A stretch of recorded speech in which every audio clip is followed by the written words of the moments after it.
കഴിഞ്ഞ തവണ ഇസ്രായേൽ ജനതയിലൂടെ ദൈവത്തിൻ്റെ പദ്ധതി എങ്ങനെ നടപ്പാക്കപ്പെടുന്നു എന്നതിനെക്കുറിച്ച് ഞാൻ സംസാരിച്ചു.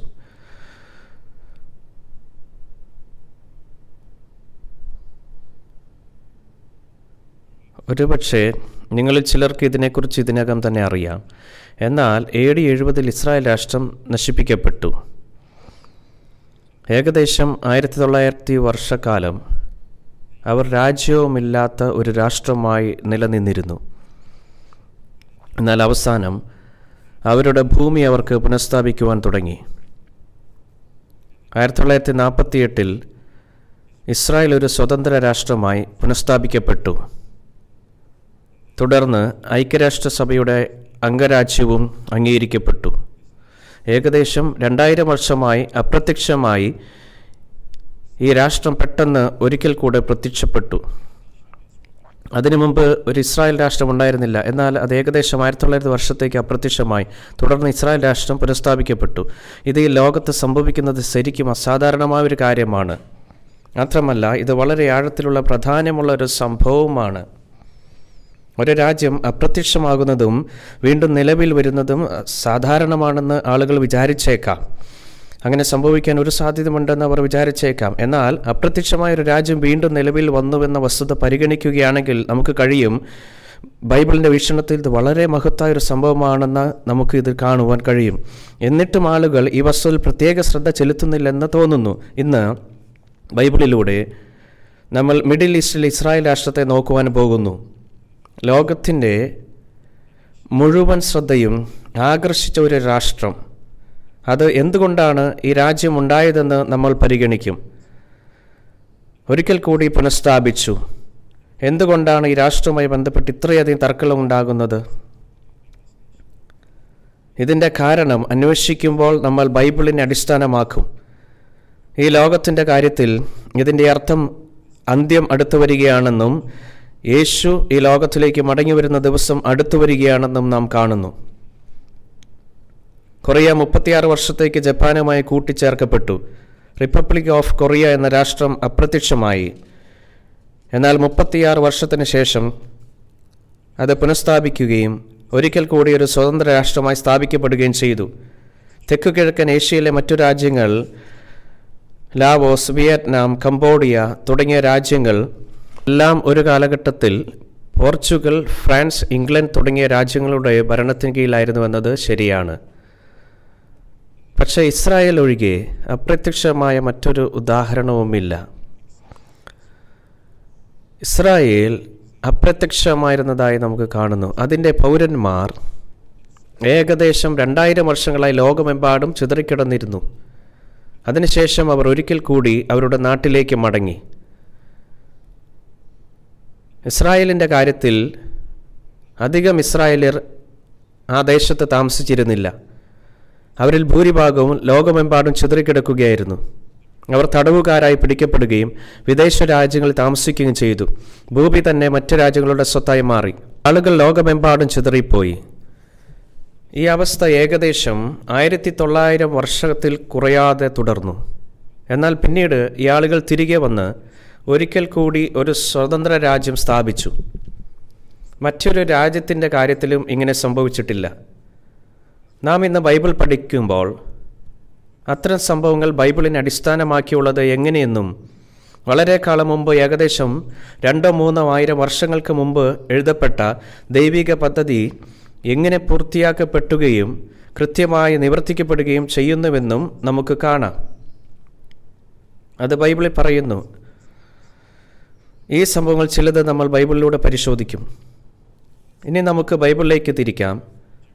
യെരമ്യ പുസ്തകം 30-ാം അധ്യായം.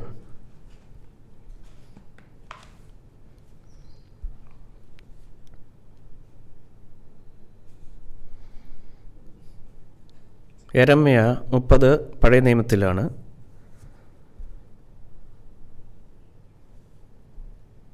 യെരമ്യ 30-ാം അധ്യായം. ഞാൻ 1 മുതൽ വായിക്കാം, 3-ാം വാക്യം വരെ. യഹോവയെങ്കിൽ നിന്ന് യിരെമ്യാവിനുണ്ടായ അരുളപ്പാടെന്തെന്നാൽ, ഇസ്രായേലിൻ്റെ ദൈവമായ യഹോവ ഇപ്രകാരം അരുളി ചെയ്യുന്നു: ഞാൻ നിന്നോട് അരുളി ചെയ്തിരിക്കുന്ന സകല വചനങ്ങളെയും ഒരു പുസ്തകത്തിൽ എഴുതി വയ്ക്കുക. ഞാൻ ഇസ്രായേലും യഹൂദയുമായ എൻ്റെ ജനത്തിൻ്റെ പ്രവാസം മാറ്റുവാനുള്ള കാലം വരുന്നു എന്ന യഹോവയുടെ അരുളപ്പാട്. ഞാൻ അവരുടെ പിതാക്കന്മാർക്ക് കൊടുത്ത ദേശത്തേക്ക് അവരെ മടക്കി വരുത്തും, അവർ അതിനെ കൈവശമാക്കുമെന്ന് യഹോവയുടെ അരുളപ്പാട്.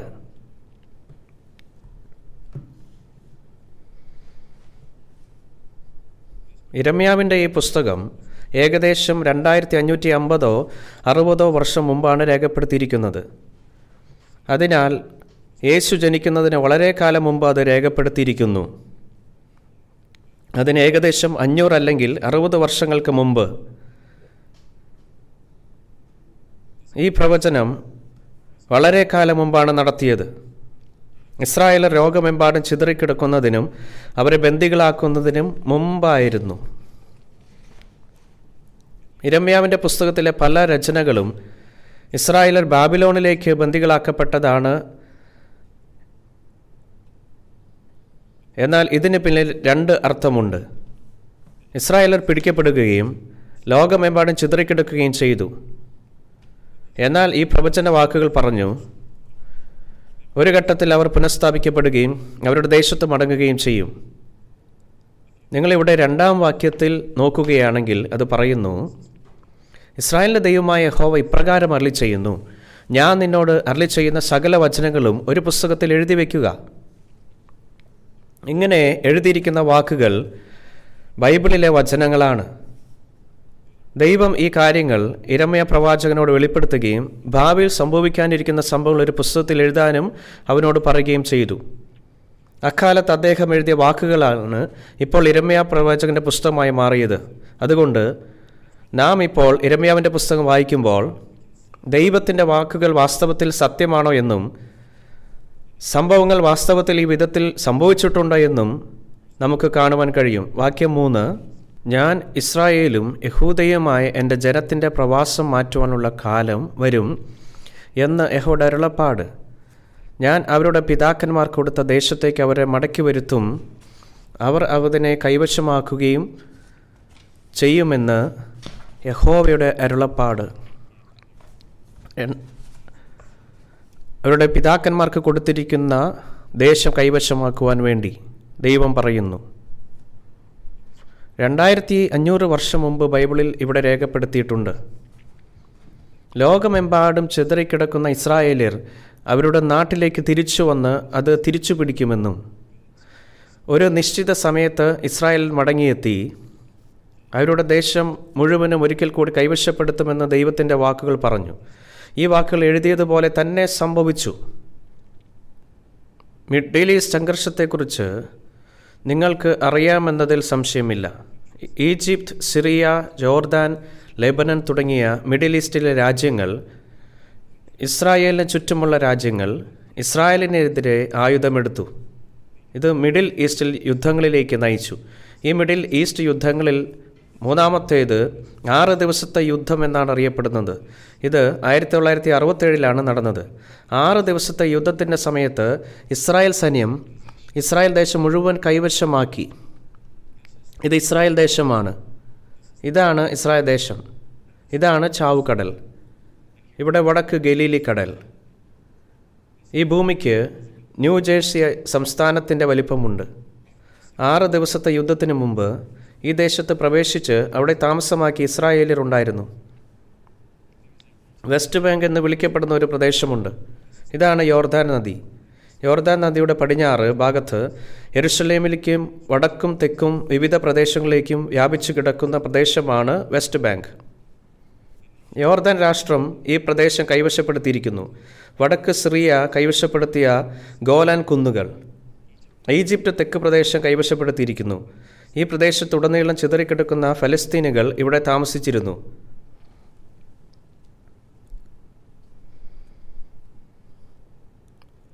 എന്നാൽ 1967 6 ദിവസത്തെ യുദ്ധസമയത്ത് തെക്ക് സീനായ് ഉപദ്വീപ് വരെയുള്ള ഈ ദേശം മുഴുവനും യോർദാൻ നദിയുടെ പടിഞ്ഞാറുള്ള പ്രദേശവും മുഴുവനും ഇസ്രായേൽ സൈന്യം കൈവശപ്പെടുത്തി.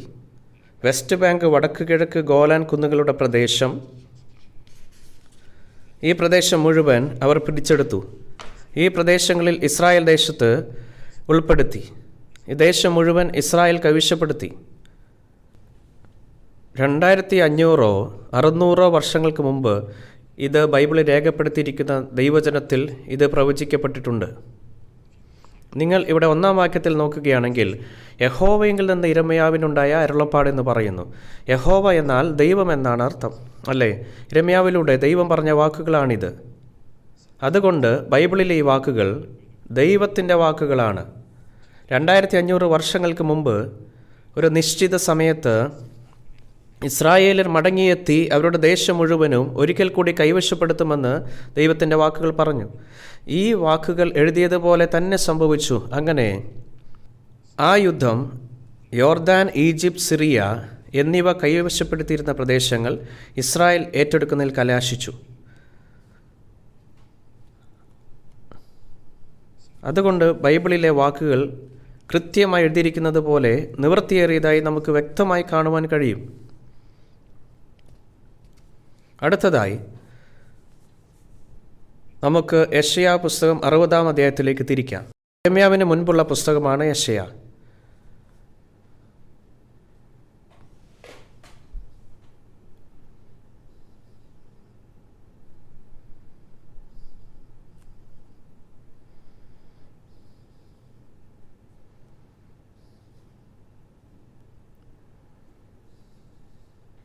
യെശയ്യാവ് 60-ാം അധ്യായം. ഞാൻ വാക്യം 4 മുതൽ വായിക്കാം. വാക്യം 4 മുതൽ.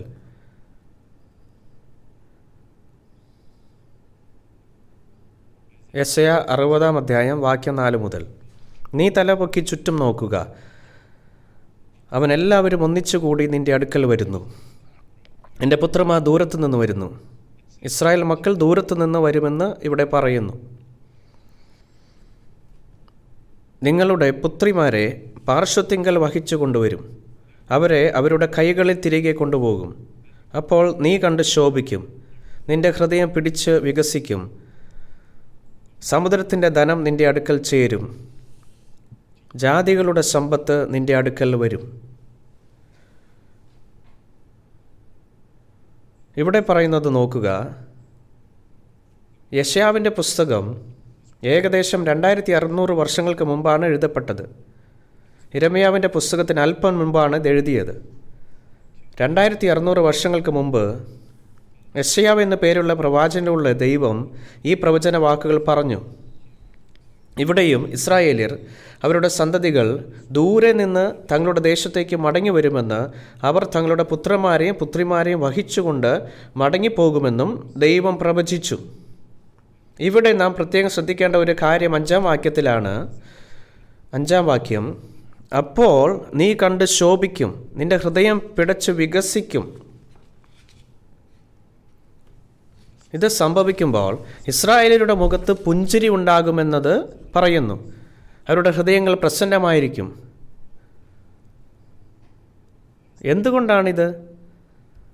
സമുദ്രത്തിൻ്റെ ധനം നിന്റെ അടുക്കൽ ചേരും, ജാതികളുടെ സമ്പത്ത് നിന്റെ അടുക്കൽ വരും. ജാതികളുടെ സമ്പത്ത് നിന്റെ അടുക്കൽ വരും. ഇതാണ് ഇവിടെ പറയുന്നത്. ഒരു സംഭവം ഇവിടെ പറയുകയാണെങ്കിൽ, ഗൾഫ് യുദ്ധമുണ്ടായിരുന്നു, പേർഷ്യൻ ഗൾഫിലെ യുദ്ധം. വിചിത്രമെന്ന് പറയട്ടെ, ഗൾഫ് യുദ്ധത്തിൻ്റെ സമയത്തും ഇസ്രായേലിനെ ലക്ഷ്യമിട്ടത് അറബ് രാഷ്ട്രങ്ങളായിരുന്നു. ആ യുദ്ധത്തിൽ ഇറാഖ് ഇസ്രായേലിനെ ആക്രമിച്ചു. എന്നാൽ വിചിത്രമെന്ന് പറയട്ടെ, അക്കാലത്ത് ലോകം മുഴുവനും ഈ യുദ്ധം കാരണം സാമ്പത്തികമായി ബാധിച്ചു. തീർച്ചയായും യുണൈറ്റഡ് സ്റ്റേറ്റ്സ് നേതൃത്വം ഏറ്റെടുത്തു. ഈ യുദ്ധത്തിൽ പോരാടുന്നതിന് നിരവധി രാജ്യങ്ങളുമായി സേനകളെ സംയോജിപ്പിച്ചു. എന്നാൽ ഈ യുദ്ധത്തിലൂടെ ഇസ്രായേൽ വളരെ സമ്പന്നമായി.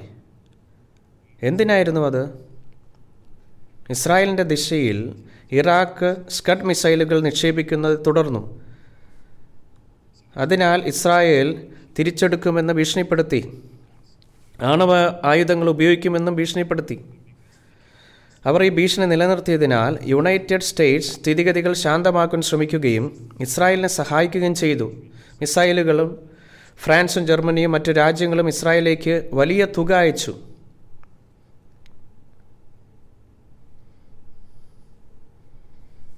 ഇതൊരു ഉദാഹരണം മാത്രമാണ്. എന്നാൽ ഈ വിധത്തിൽ ഈ വാക്യത്തിൽ പറയുന്നത് പോലെ ലോകത്തിൻ്റെ സമ്പത്ത്, രാഷ്ട്രങ്ങളുടെ സമ്പത്ത് ഇസ്രായേലിലേക്ക് മടങ്ങി വരുമെന്ന്. എന്തായാലും ഈ സമ്പത്തെല്ലാം ഇസ്രായേലിലേക്ക് ചായുന്ന കാലം വരുവാനുള്ള വലിയ സാധ്യതയുണ്ടെന്ന് നമുക്ക് വ്യക്തമായി ഈ വാക്യങ്ങളിൽ കൂടെ കാണുവാൻ കഴിയും. ഈ വാക്യത്തിൽ പറയുന്നത് ജാതികളുടെ സമ്പത്ത് നിങ്ങളുടെ അടുക്കൽ വരും. ഇവിടെ പറയുന്നത് പോലെ തന്നെ സംഭവങ്ങൾ സംഭവിക്കുമെന്ന് നമുക്ക് ഉറപ്പിക്കാം. ഇതിന് തൊട്ട് മുൻപ് സമുദ്രത്തിൻ്റെ ധനം നിങ്ങളുടെ അടുക്കൽ വരുമെന്ന് പറയുന്നു. ഇവിടെ നോക്കിയാൽ ഇസ്രായേലിൽ 3 കടലുകളുണ്ട്. ഇത് മെഡിറ്ററേനിയൻ കടലാണ്, ചിലപ്പോൾ വലിയ കടൽ എന്ന് വിളിക്കപ്പെടുന്നു. പിന്നെ കൂടുതൽ ഉള്ളിലേക്ക് ചാവുകടൽ എന്ന് വിളിക്കപ്പെടുന്ന ഒരു ജലാശയമുണ്ട്, ഉപ്പുകടൽ എന്നും അറിയപ്പെടുന്നു. പിന്നെ വടക്കോട്ട് പോയാൽ ഇത് ഗലീല കടൽ. ഇത് ഗലീല കടലാണ്. ഇത് യഥാർത്ഥത്തിൽ കടലല്ല, അതൊരു തടാകമാണ്. എന്നാൽ ബൈബിളിൽ അതിനെ ഗലീലി കടൽ എന്നാണ് പരാമർശിച്ചിരിക്കുന്നത്. ഗലീലി കടൽ. ഇവിടെ ഈ 3 കടലുകളുണ്ട്. ഇവയിലൊന്ന് തികച്ചും സവിശേഷമാണ്. ഇതാണ് ചാവുകടൽ. ഭൂമിയിലെ ഏറ്റവും താഴ്ന്ന പ്രദേശത്താണ് ചാവുകടൽ സ്ഥിതി ചെയ്യുന്നത്. ഏറ്റവും താഴ്ന്ന പ്രദേശമായതിനാൽ ചാവുകടലിലേക്ക് വെള്ളം ഒഴുകുന്നു. പക്ഷേ അത് വീണ്ടും പുറത്തേക്ക് ഒഴുകുവാൻ ഇടമില്ല. വെള്ളം ഒഴുകുന്നു, പക്ഷേ അത് വേഗത്തിൽ ബാഷ്പീകരിക്കപ്പെടുന്നു. എത്ര വെള്ളം കടലിലേക്ക് ഒഴുകിയാലും അത് വീണ്ടും പുറത്തേക്ക് ഒഴുകുവാൻ ഒരിടവുമില്ല. അവശേഷിക്കുന്ന വെള്ളം വളരെ ഉൾപ്പുവെള്ളമായി അവശേഷിക്കുന്നു. ലോകത്തിലെ ഏറ്റവും ഉപ്പുരസമുള്ള ജലാശയമാണിത്. ഒരു വ്യക്തിക്ക് ഈ കടലിലെ വെള്ളത്തിൽ പ്രവേശിച്ച് അതിന് മുകളിൽ കിടക്കുമ്പോൾ അവൻ ഉപരിതലത്തിൽ പൊങ്ങിക്കിടക്കും. അത്രമാത്രം ഉപ്പുവെള്ളമാണത്. ഒരു വ്യക്തി വെള്ളത്തിൽ നിന്ന് പുറത്തു വരുമ്പോൾ അവൻ എന്തോ കട്ടിയുള്ള പാളിയിൽ മൂടപ്പെടും. മാത്രമല്ല ഇത് കഴുകിക്കളയാൻ ഒരുപാട് സമയമെടുക്കും. ചാവുകടലിലെ ചെളിയിൽ കാൽസ്യം ഓക്സൈഡ് എന്ന പ്രത്യേക ധാതുവുണ്ട്. വേർതിരിച്ചെടുക്കുകയും വികസിപ്പിക്കുകയും ചെയ്യുമ്പോൾ അത് ഭക്ഷ്യോൽപ്പന്നങ്ങളിൽ ഉപയോഗിക്കുവാനും മറ്റു വിലയേറിയ ചേരുവകളിൽ മുഴുവൻ ശ്രേണിയും ചാവുകടലിൽ കണ്ടെത്താനും കഴിയും. ഞാൻ ഇസ്രായേൽ പോയപ്പോൾ ചാവുകടലിലും പോയി. ഇവിടെ നോക്കിയാൽ ചാവുകടലിൻ്റെ തീരത്തുള്ള ഒരു മാഗ്നീഷ്യം ഫാക്ടറിയുടെ ഫോട്ടോയാണിത്.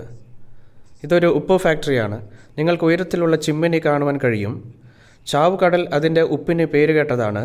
എന്നാൽ യഥാർത്ഥത്തിൽ പലതും വ്യത്യസ്തവുമായ ഉൽപ്പന്നങ്ങൾ ഇത്തരത്തിലുള്ള സസ്യങ്ങളിൽ നിർമ്മിക്കപ്പെടുന്നു.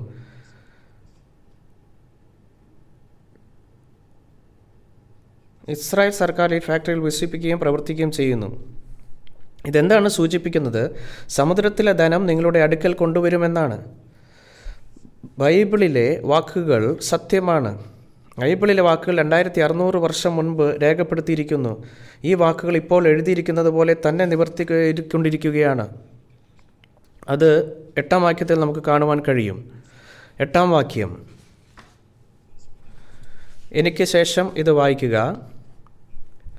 മേഘം പോലെയും തങ്ങളുടെ കിളിവാതിലുകളിലേക്ക് പ്രാവുകളെപ്പോലെയും പറന്നു വരുന്ന ഇവർ ആർ? യെശയ്യാവിൻ്റെ പുസ്തകം 2600 വർഷങ്ങൾക്ക് മുമ്പ് രേഖപ്പെടുത്തിയിട്ടുണ്ട്.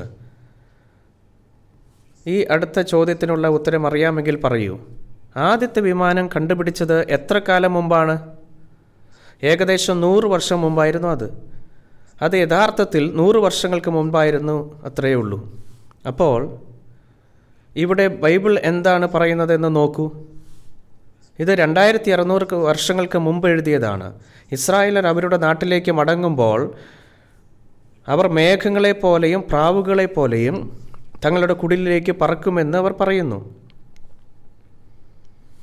ബൈബിൾ പറയുന്നത് ഇതാണ്. എത്ര ശ്രമിച്ചിട്ടും 2600 വർഷങ്ങൾക്ക് മുമ്പ് ഇത്തരമൊരു കാര്യം ഒരാൾക്ക് എങ്ങനെ സങ്കല്പിക്കാനാകും? 100 വർഷങ്ങൾക്ക് മുമ്പ് പോലും മനുഷ്യൻ ആകാശത്ത് പറക്കാൻ അധികം താമസിക്കില്ലെന്ന് ആരെങ്കിലും പറഞ്ഞാൽ ആളുകൾ പ്രതികരിക്കും, നിനക്ക് ഭ്രാന്താണോ അതോ മറ്റെന്തെങ്കിലും? ഇത്തരം മണ്ടത്തരങ്ങൾ പറയുന്ന നിർത്തൂ. ആളുകൾക്ക് എങ്ങനെ വായുവിൽ പറക്കുവാൻ കഴിയും? ആളുകൾ അവനെ അങ്ങനെ ശാസിക്കുമെന്ന് നിങ്ങൾ കരുതുന്നില്ലേ? എന്നിട്ടും 2600 വർഷങ്ങൾക്ക് മുമ്പ് ഇസ്രായേൽ ലോകമെമ്പാടും ചിതറിക്കിടക്കുന്ന തങ്ങളുടെ ദേശത്തേക്ക് മടങ്ങി വരുമ്പോൾ അവർ തിരികെ പറക്കുമെന്ന് ബൈബിൾ എഴുതിയിട്ടുണ്ട്. അവർ പറക്കുമെന്നാണ് പറയുന്നത്. മേഘം പോലെ പറക്കുമെന്നും പ്രാവിനെ പോലെ പറക്കുമെന്നുമാണ് പറയുന്നത്. ഇസ്രായേൽ രാജ്യത്തിൻ്റെ കാര്യം പറയുമ്പോൾ 3 വശവും ശത്രു രാജ്യങ്ങളാൽ ചുറ്റപ്പെട്ടിരിക്കുന്നു. 3 വശത്തും ശത്രു രാജ്യങ്ങളുണ്ട്. ബാക്കിയുള്ളവ കടലിൻ്റെ അതിർത്തികളാണ്. ദക്ഷിണ കൊറിയയും സമാനമായ അവസ്ഥയിലാണ്. ഇപ്പോൾ നിങ്ങൾക്ക് ജപ്പാനിൽ നിന്ന് കപ്പൽ ഇവിടെ എത്താം. ഇപ്പോൾ അങ്ങനെ, പക്ഷേ പണ്ട് അത് അസാധ്യമായിരുന്നില്ലേ? ഇസ്രായേൽ സമാനമാണ്. ഇസ്രായേലർക്ക് അവരുടെ മാതൃരാജ്യത്തേക്ക് മടങ്ങുന്നതിന് ഏകമാർഗം വിമാനത്തിലാണ്.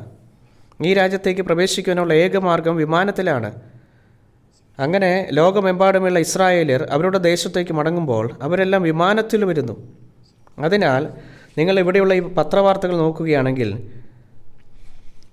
റഷ്യയുടെ 4 ലക്ഷം യൂതന്മാർ പുറത്തേക്ക് അനുമതി ലഭിച്ചു, 14,500 പേർ വിമാനത്തിൽ വന്നു എന്നിവിടെ പറയുന്നു. എത്യോപ്യൻ ജൂതന്മാരുടെ പുറപ്പാട്. 14,500 എത്യോപ്യക്കാരെ പെട്ടെന്ന് വിമാനമാർഗം കൊണ്ടുപോയി. എത്യോപ്യക്കാർക്ക് ഇരുണ്ട ചർമ്മമുണ്ട്. എന്നാൽ ഈ ആളുകളും യൂതന്മാരായിരുന്നു.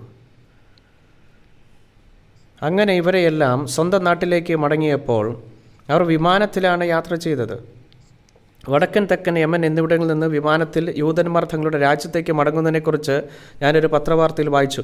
അതുകൊണ്ട് തങ്ങളുടെ ദേശത്തേക്ക് മടങ്ങുന്ന എല്ലാ ഇസ്രായേലിലും വിമാനത്തിൽ പോകണം. അതുകൊണ്ട് വ്യക്തമായി ഇവിടെ ബൈബിൾ പറയുന്നത് സത്യമല്ലേ? നിങ്ങൾ എന്ത് ചിന്തിക്കുന്നു? 2600 വർഷം മുമ്പ് രേഖപ്പെടുത്തിയതാണ്. ഇസ്രായേലിൽ സ്വന്തം നാട്ടിലേക്ക് മടങ്ങുമ്പോൾ അവർ മേഘങ്ങളെപ്പോലെയും പ്രാവുകളെപ്പോലെയും പറക്കുമെന്ന്. ഭാവിയെപ്പോലും ഒറ്റനോട്ടത്തിൽ കാണുന്ന ദൈവവചനങ്ങൾ ഇല്ലായിരുന്നുവെങ്കിൽ ഇത് സാധ്യമല്ല. അതുകൊണ്ട് ബൈബിൾ ദൈവവചനമാണെന്ന് നമുക്ക് നിമയിപ്പാൻ കഴിയും. അതെ, ബൈബിൾ ദൈവവചനമാണ്. ബൈബിൾ മനുഷ്യരുടെ വാക്കുകളല്ല. പരിശുദ്ധാത്മാവിൻ്റെ പ്രേരണയാൽ അവൻ മനുഷ്യന് നൽകിയ ദൈവവചനങ്ങളാണ്. ഇനി നമുക്ക് യെരമ്യ അധ്യായം 31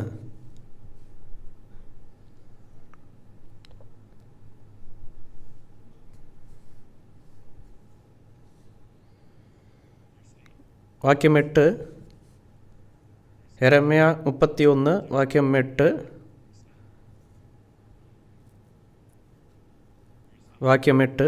ഞാൻ അവരെ വടക്ക് ദേശത്തു നിന്ന് വരുത്തുകയും ഭൂമിയുടെ അറ്റങ്ങളിൽ നിന്ന് അവരെയും അവരോടുകൂടെ കുരുടനെയും മുടന്തനെയും ഗർഭിണിയെയും നോവ് കിട്ടിയവളെയും എല്ലാം ശേഖരിക്കുകയും ചെയ്യും. അങ്ങനെ വലിയൊരു സംഘം ഇവിടേക്ക് മടങ്ങി വരും. അവർ കരഞ്ഞുകൊണ്ടുവരും. യാചിക്കുന്നവരായി ഞാൻ അവരെ കൊണ്ടുവരും. അവർ ഇടറിപ്പോകാത്ത നിരപ്പുള്ള വഴിയിൽ ഞാൻ അവരെ നീർത്തോടുകൾക്കെതിരെ നടത്തും. ഞാൻ ഇസ്രായേലിന് പിതാവും എഫ്രായിം എൻ്റെ ആദിജാതനുമല്ലോ. ഇവിടെ പറയുന്നത് എന്താണെന്ന് നോക്കൂ. ഞാൻ അവരെ വടക്ക് ദേശത്തുനിന്ന് കൊണ്ടുവരും. ഞാനിത് നേരത്തെയും നിങ്ങൾക്ക് കാണിച്ചു തന്നിരുന്നു. എന്നാൽ ഈ ലേഖനം 1985 ഡിസംബറിലാണ് എക്സിറ്റ് പെർമിറ്റ് ലഭിച്ചതിന് ശേഷം 4 ലക്ഷം യൂതന്മാർ തിരിച്ചെത്തിയതായി അതിൽ വായിക്കുന്നു. നിങ്ങൾക്കിത് ഒരുപക്ഷെ അറിയാമായിരിക്കാം. ആരെങ്കിലും മറുപടി തരുമോ? ഗോർബച്ചേവ് ഏത് നയമാണ് അവതരിപ്പിച്ചത്? ഗോർബച്ചേവ്. ആളുകൾ അവനെ ഗോർബി എന്ന് വിളിക്കും. അദ്ദേഹം പെരസ്ട്രോയിക്ക നയമാണ് അവതരിപ്പിച്ചത്. ഇതാണ് പരിഷ്കരണ നയമായിരുന്നു. എന്നാൽ സോവിയറ്റ് യൂണിയനിൽ താമസിക്കുന്ന എല്ലാ ജൂതന്മാർക്കും ഇസ്രായേലിലേക്ക് മടങ്ങുവാനുള്ള സ്വാതന്ത്ര്യം പെരസ്ട്രോയിക്ക പ്രോഗ്രാം യഥാർത്ഥത്തിൽ അനുവദിച്ചുവെന്ന് മിക്ക ആളുകൾക്കും അറിയില്ല. യഥാർത്ഥത്തിൽ വിമോചനത്തിന് മുമ്പ് ഏകദേശം 2.5 ലക്ഷത്തോളം യഹൂദന്മാർ റഷ്യയിൽ താമസിച്ചിരുന്നു. 2.5 ലക്ഷത്തോളം ജനങ്ങൾ. എന്നാൽ സോവിയറ്റുകൾ ഇസ്രായേലിനെ കഠിനമായി പീഡിപ്പിച്ചു. റഷ്യക്കാർ യഹൂദന്മാരെ കഠിനമായി പീഡിപ്പിക്കാൻ തുടങ്ങി. തങ്ങളുടെ ജീവിത നിലവാരം തകരാൻ കാരണം ജൂതന്മാരാണെന്ന് പറഞ്ഞ് അവർ അർദ്ധരാത്രിയിൽ അവരെ ഭീഷണിപ്പെടുത്തി ഫോൺ വിളിക്കും. അവരുടെ ജനാലകൾ കല്ലെറിഞ്ഞ് തകർത്തു. അതിനാൽ യഹൂദന്മാർ ഭയങ്കരമായ ഭീഷണികൾക്ക് വിധേയരായിരുന്നു. എന്നാൽ പെരസ്ട്രോയിക്ക നയം അവതരിപ്പിച്ചപ്പോൾ അവർക്കെല്ലാം സ്വന്തം നാട്ടിലേക്ക് മടങ്ങാൻ അവസരം ലഭിച്ചു. ഇവിടെ പറയുന്നത് നോക്കൂ, ഞാൻ അവരെ വടക്ക് ദേശത്തു നിന്ന് കൊണ്ടുവരും. അത് തീർച്ചയായും ഇവിടെ പറയുന്നു. 2500-600 വർഷങ്ങൾക്ക് മുമ്പ് പ്രവചിച്ച വാക്കുകൾക്കനുസൃതമായി ഈ സംഭവങ്ങൾ അരങ്ങേറുന്നത് ഇന്ന് നമുക്ക് സ്വന്തം കണ്ണുകൊണ്ട് കാണുവാൻ കഴിയും.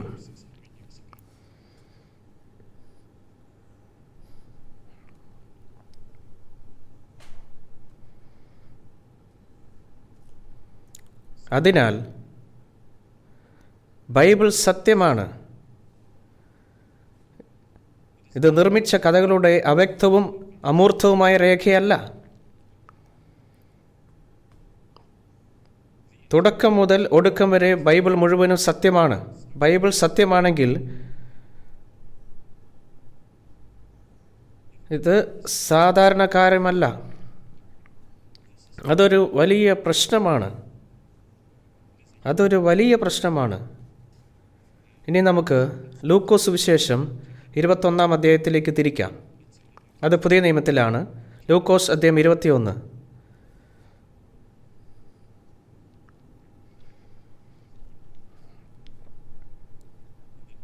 പുതിയ നിയമത്തിൽ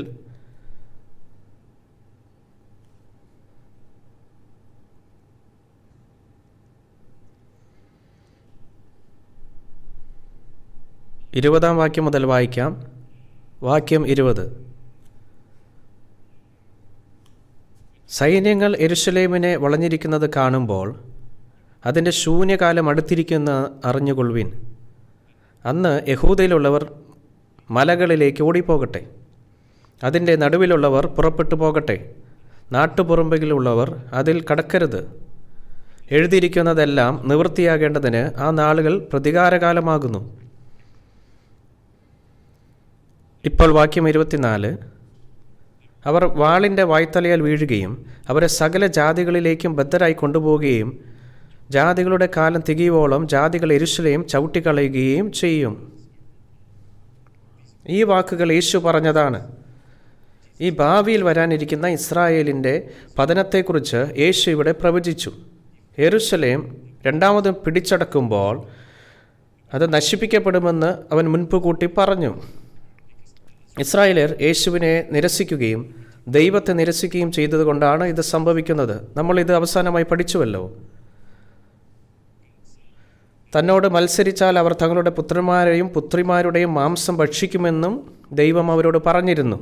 അവർ ലോകമെമ്പാടും ചിതറിക്കിടക്കുമെന്നും പറഞ്ഞു. അവരുടെ ദേശം പാഴായി പോകും, അവൻ വാളാൽ വീഴും എന്നും പറഞ്ഞു.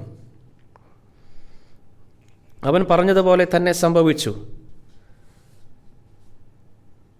ഇവിടെ യേശു തൻ്റെ കാലത്തിന് ശേഷം ഏകദേശം 40 വർഷത്തിന് ശേഷം സംഭവിക്കുമെന്ന ഈ കാര്യത്തെക്കുറിച്ച് ഒരിക്കൽ കൂടി പ്രവചിച്ചു. അവൻ ഈ വിധത്തിൽ പ്രവചിച്ചതുപോലെ ഇവിടെ പറയുന്നു. സൈന്യങ്ങൾ യെരൂശലേമിനെ വളഞ്ഞിരിക്കുന്ന നിങ്ങൾ കാണുമ്പോൾ അതിൻ്റെ ശൂന്യകാലം അടുത്തിരിക്കുന്നുവെന്ന് നിങ്ങൾ അറിയും. അപ്പോൾ യെരൂശലേമിന് എന്ത് സംഭവിക്കും?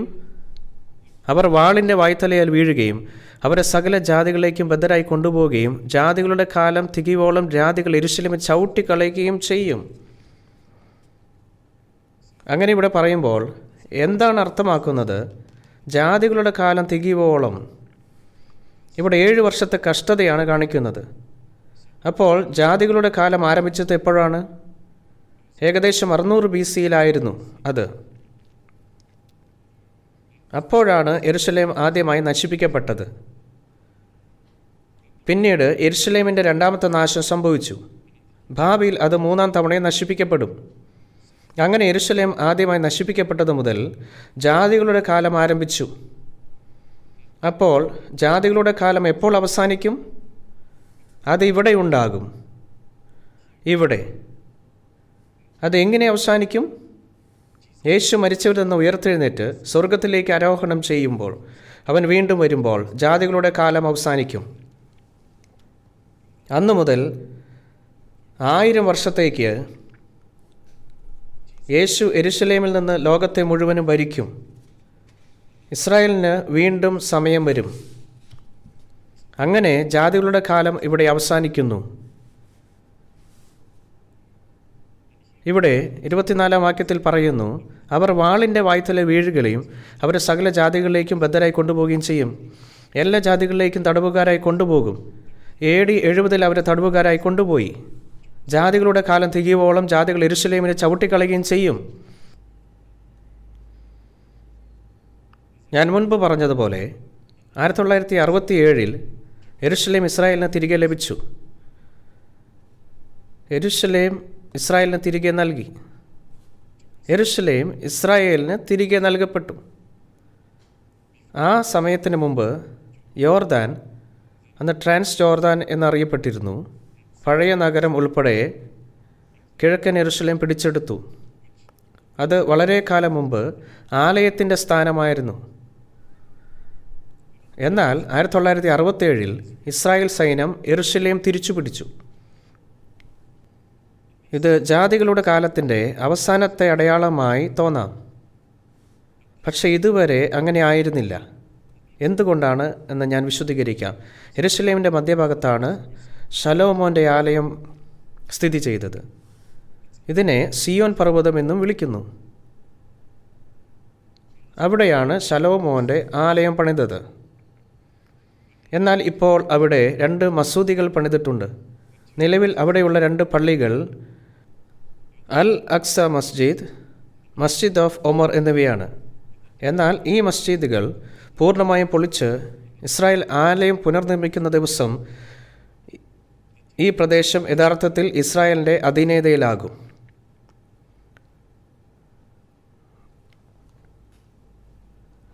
ആലയം പണിവാനുള്ള ഒരുക്കങ്ങൾ പുരോഗമിക്കുന്നുണ്ടെങ്കിലും മസ്ജിദുകൾ ഇതുവരെ പൊളിക്കാൻ കഴിഞ്ഞിട്ടില്ല.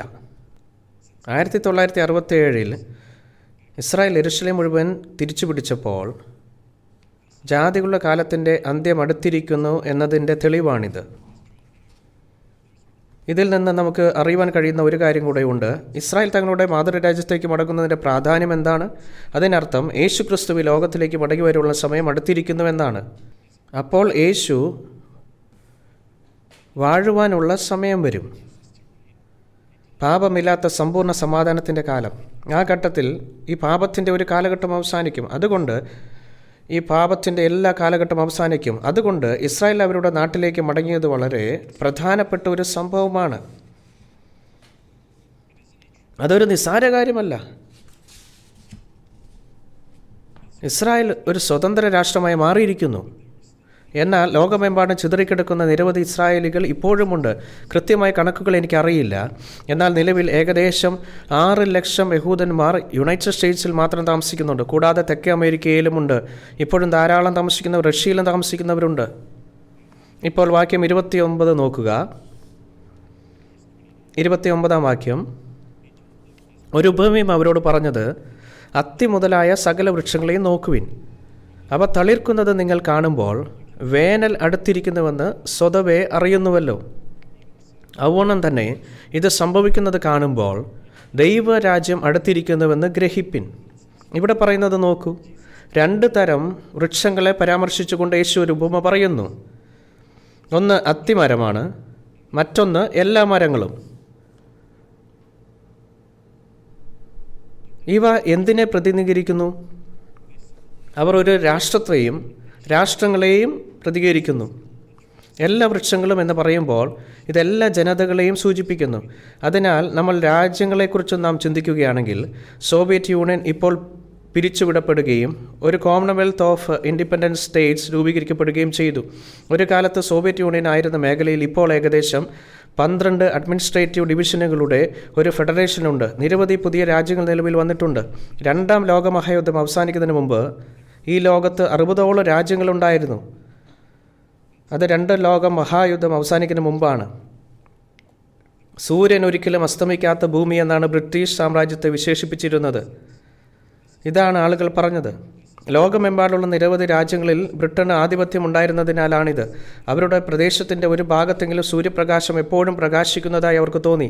എന്നാൽ 2ാം ലോക മഹായുദ്ധത്തിൻ്റെ അവസാനത്തിൽ ലോകമെമ്പാടുമുള്ള രാജ്യങ്ങൾ ഭൂരിഭാഗവും സ്വതന്ത്രമായി. ഇപ്പോൾ ലോകത്ത് 180-ലധികം രാജ്യങ്ങളുണ്ട്. ഇവിടെ ബൈബിൾ പറയുന്നു, സകല വൃക്ഷങ്ങളെയും അവ തളിർക്കുമ്പോൾ, അവ പുനഃസ്ഥാപിക്കുമ്പോൾ അതിലൊന്നാണ് അത്തിമരം. അത്തിവൃക്ഷം ഇസ്രായേൽ ജനയെ പ്രതിനിധീകരിക്കുന്നു. അപ്പോൾ നിങ്ങൾ നോക്കൂ, 2000 വർഷങ്ങൾക്ക് മുമ്പ് അപ്രത്യക്ഷമായ ഇസ്രായേൽ ലോകത്തിലെ മറ്റെല്ലാ രാജ്യങ്ങളും സ്വതന്ത്രമായപ്പോൾ ഇത് എന്താണ് അർത്ഥമാക്കുന്നത്? ഒന്നുകൂടി വായിക്കാം. 29-ാം വാക്യം. ഈ ഉപമ അവരോട് പറഞ്ഞത്, അത്തി മുതലായ സകല വൃക്ഷങ്ങളെയും നോക്കുവിൻ. അവ തളിർക്കുന്നത് നിങ്ങൾ കാണുമ്പോൾ വേനൽ അടുത്തിരിക്കുന്നത് സ്വതവേ അറിയുന്നുവല്ലോ. ഇവ തന്നെ ഇത് സംഭവിക്കും നിങ്ങൾ കാണുമ്പോൾ ദൈവരാജ്യം അടുത്തിരിക്കുന്നുവെന്ന് ഗ്രഹിപ്പിൻ. ആളുകൾക്ക് ബൈബിൾ അറിയാത്തതിനാൽ എല്ലാ രാജ്യങ്ങളും സ്വതന്ത്രരാകുന്നതിൻ്റെയും ഇസ്രായേലും സ്വതന്ത്രമാകുന്നതിൻ്റെയും പ്രാധാന്യം അവർക്കറിയില്ല. എന്തുകൊണ്ടാണ് ഈ സംഭവങ്ങൾ സംഭവിക്കുന്നതെന്നോ അവർക്കറിയുന്നില്ല. ഇതിൻ്റെ പുറകിൽ എന്താണെന്നും അറിയുന്നില്ല. മുൻകാലങ്ങളിൽ ഇത് സംഭവിച്ചിട്ടില്ല. എന്നാൽ ഇപ്പോൾ ലോകത്തിലുള്ള എല്ലാ രാജ്യങ്ങളും സ്വാതന്ത്ര്യത്തിനായി മുറവിളി കൂട്ടുകയും സ്വാതന്ത്ര്യം ആവശ്യപ്പെടുകയും ചെയ്യുന്നു. ഇതെല്ലാം എന്താണ് അർത്ഥമാക്കുന്നത്? ഇസ്രായേലിൻ്റെ പുനഃസ്ഥാപനത്തിൻ്റെ പ്രാധാന്യം എന്താണ്? അതിനർത്ഥം ദൈവരാജ്യം അടുത്തിരിക്കുന്നു എന്നാണ്. അതിനാൽ ഈ ലോകചരിത്രം ദൈവരാജ്യം സ്ഥാപിക്കുക എന്ന ലക്ഷ്യത്തോടെ സംഭവങ്ങളുടെ ഒരു ഗതിയാണ് കാണുന്നത്. യേശു പറഞ്ഞു, ഇത് സംഭവിക്കുന്നത് കാണുമ്പോൾ ദൈവരാജ്യം അടുത്തിരിക്കുന്നുവെന്ന് നിങ്ങൾ ഗ്രഹിപ്പിൻ. എന്നാൽ ഇതിനെക്കുറിച്ച് ചിന്തിക്കുക. ദൈവരാജ്യത്തിൽ പ്രവേശിക്കാൻ നിങ്ങൾ തയ്യാറാണോ? ദൈവരാജ്യം എല്ലാവർക്കും വേണ്ടി തുറന്നിട്ടില്ല.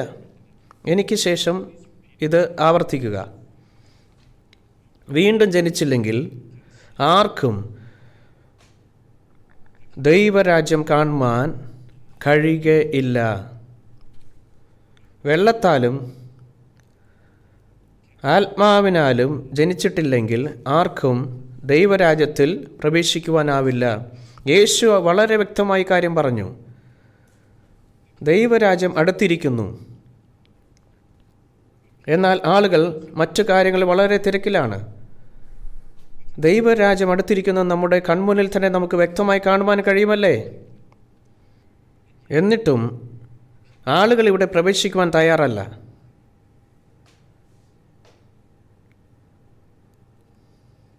നിങ്ങൾ വീണ്ടും ജനിച്ചില്ലെങ്കിൽ നിങ്ങൾക്ക് ദൈവരാജ്യത്തിൽ പ്രവേശിക്കുവാൻ കഴിയുകയില്ല. നമുക്ക് പഴയ നിയമത്തിലേക്ക് തിരിക്കാം. യെഹെസ്കേൽ 36-ാം അധ്യായം. യെരമ്യാ പുസ്തകത്തിന് ശേഷമുള്ള പുസ്തകമാണ്.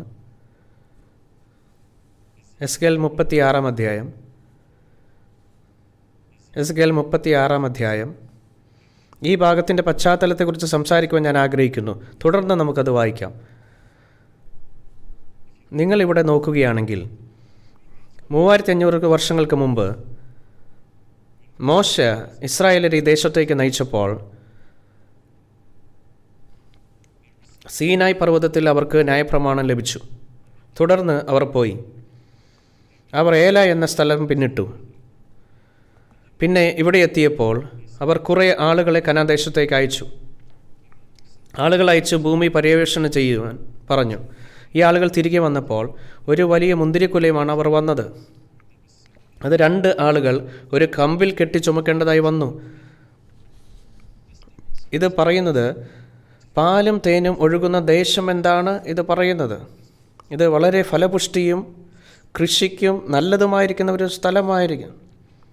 ശരിക്കും ജീവിക്കുവാൻ പറ്റിയ സ്ഥലമായിരുന്നു അത്. എന്നാൽ നമ്മൾ കണ്ടതുപോലെ കഴിഞ്ഞ തവണ AD 70 ഇസ്രായേൽ നശിപ്പിക്കപ്പെട്ടു. അതിനുശേഷം ഈ ദേശം പൂർണ്ണമായും വിജനമായി.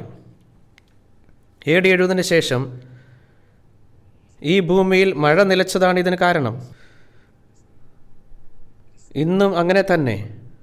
നിങ്ങളിപ്പോൾ ഇസ്രായേലിലേക്ക് പോകുകയാണെങ്കിൽ ശൈത്യകാലത്ത് കുറച്ച് തവണ മഴ പെയ്യുന്നത് നിങ്ങൾ കണ്ടെത്തും.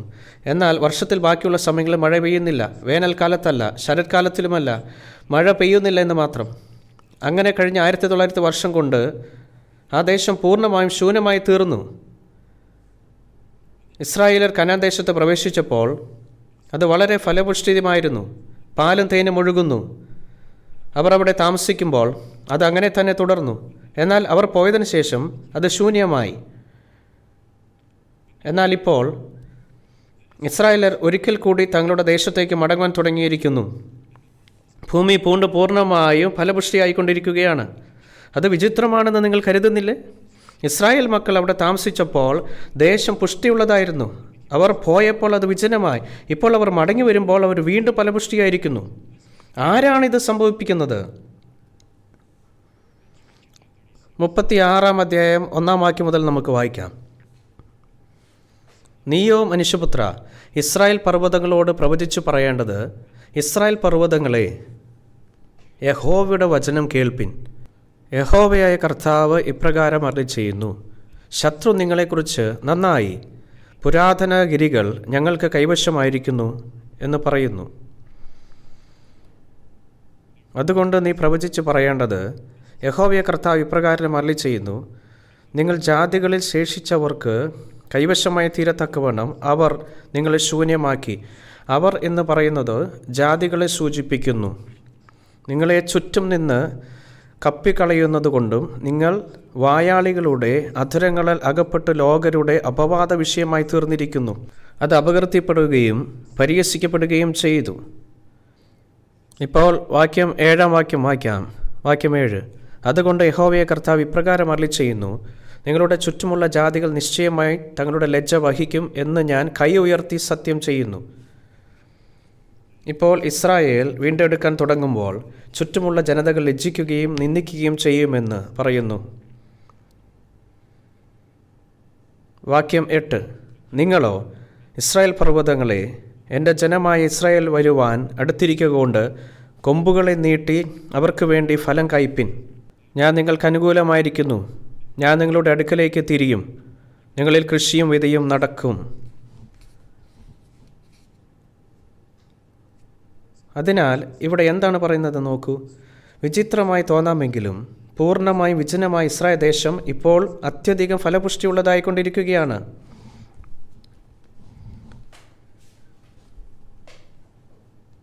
ഇന്ന് ഞാൻ ഇതെല്ലാം വിശദീകരിക്കാൻ പോകുന്നു.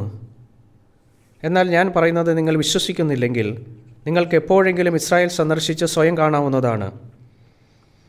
നിങ്ങൾക്കിത് സ്വയം കാണണമെങ്കിൽ ഇസ്രായേൽ സന്ദർശിക്കുക. എന്നാൽ നിങ്ങളോടൊപ്പം ഒരു ബൈബിളും കരുതുക. ബൈബിളിൻ്റെ കയ്യിലുള്ളപ്പോൾ തന്നെ അവിടെ വയലുകളെല്ലാം നിങ്ങൾ നോക്കുക. യൂറോപ്പിൽ സ്പെയിനിൽ ആളുകൾ ഇസ്രായേലിൽ നിന്നുള്ള മന്ദാരിൻ കഴിക്കുന്നത് നിങ്ങൾ കണ്ടെത്തും. ഇസ്രായേൽ മന്ദാരിൻ ചുവപ്പും ശരിക്കും രുചികരവുമാണ്. ഇസ്രായേലിൽ ഒലിവ് മരങ്ങൾ നിറഞ്ഞ വയലുകളുണ്ട്. ഭൂമി അങ്ങേയറ്റം ഫലപുഷ്ടിയായി മാറിയിരിക്കുന്നു. ഇസ്രായേലികൾ പച്ചക്കറികളും ഗോതമ്പും നട്ടുപിടിപ്പിച്ചിട്ടുണ്ട്. അവരുടെ കാർഷിക സമ്പ്രദായം വളരെ ശ്രദ്ധേയമാണ്.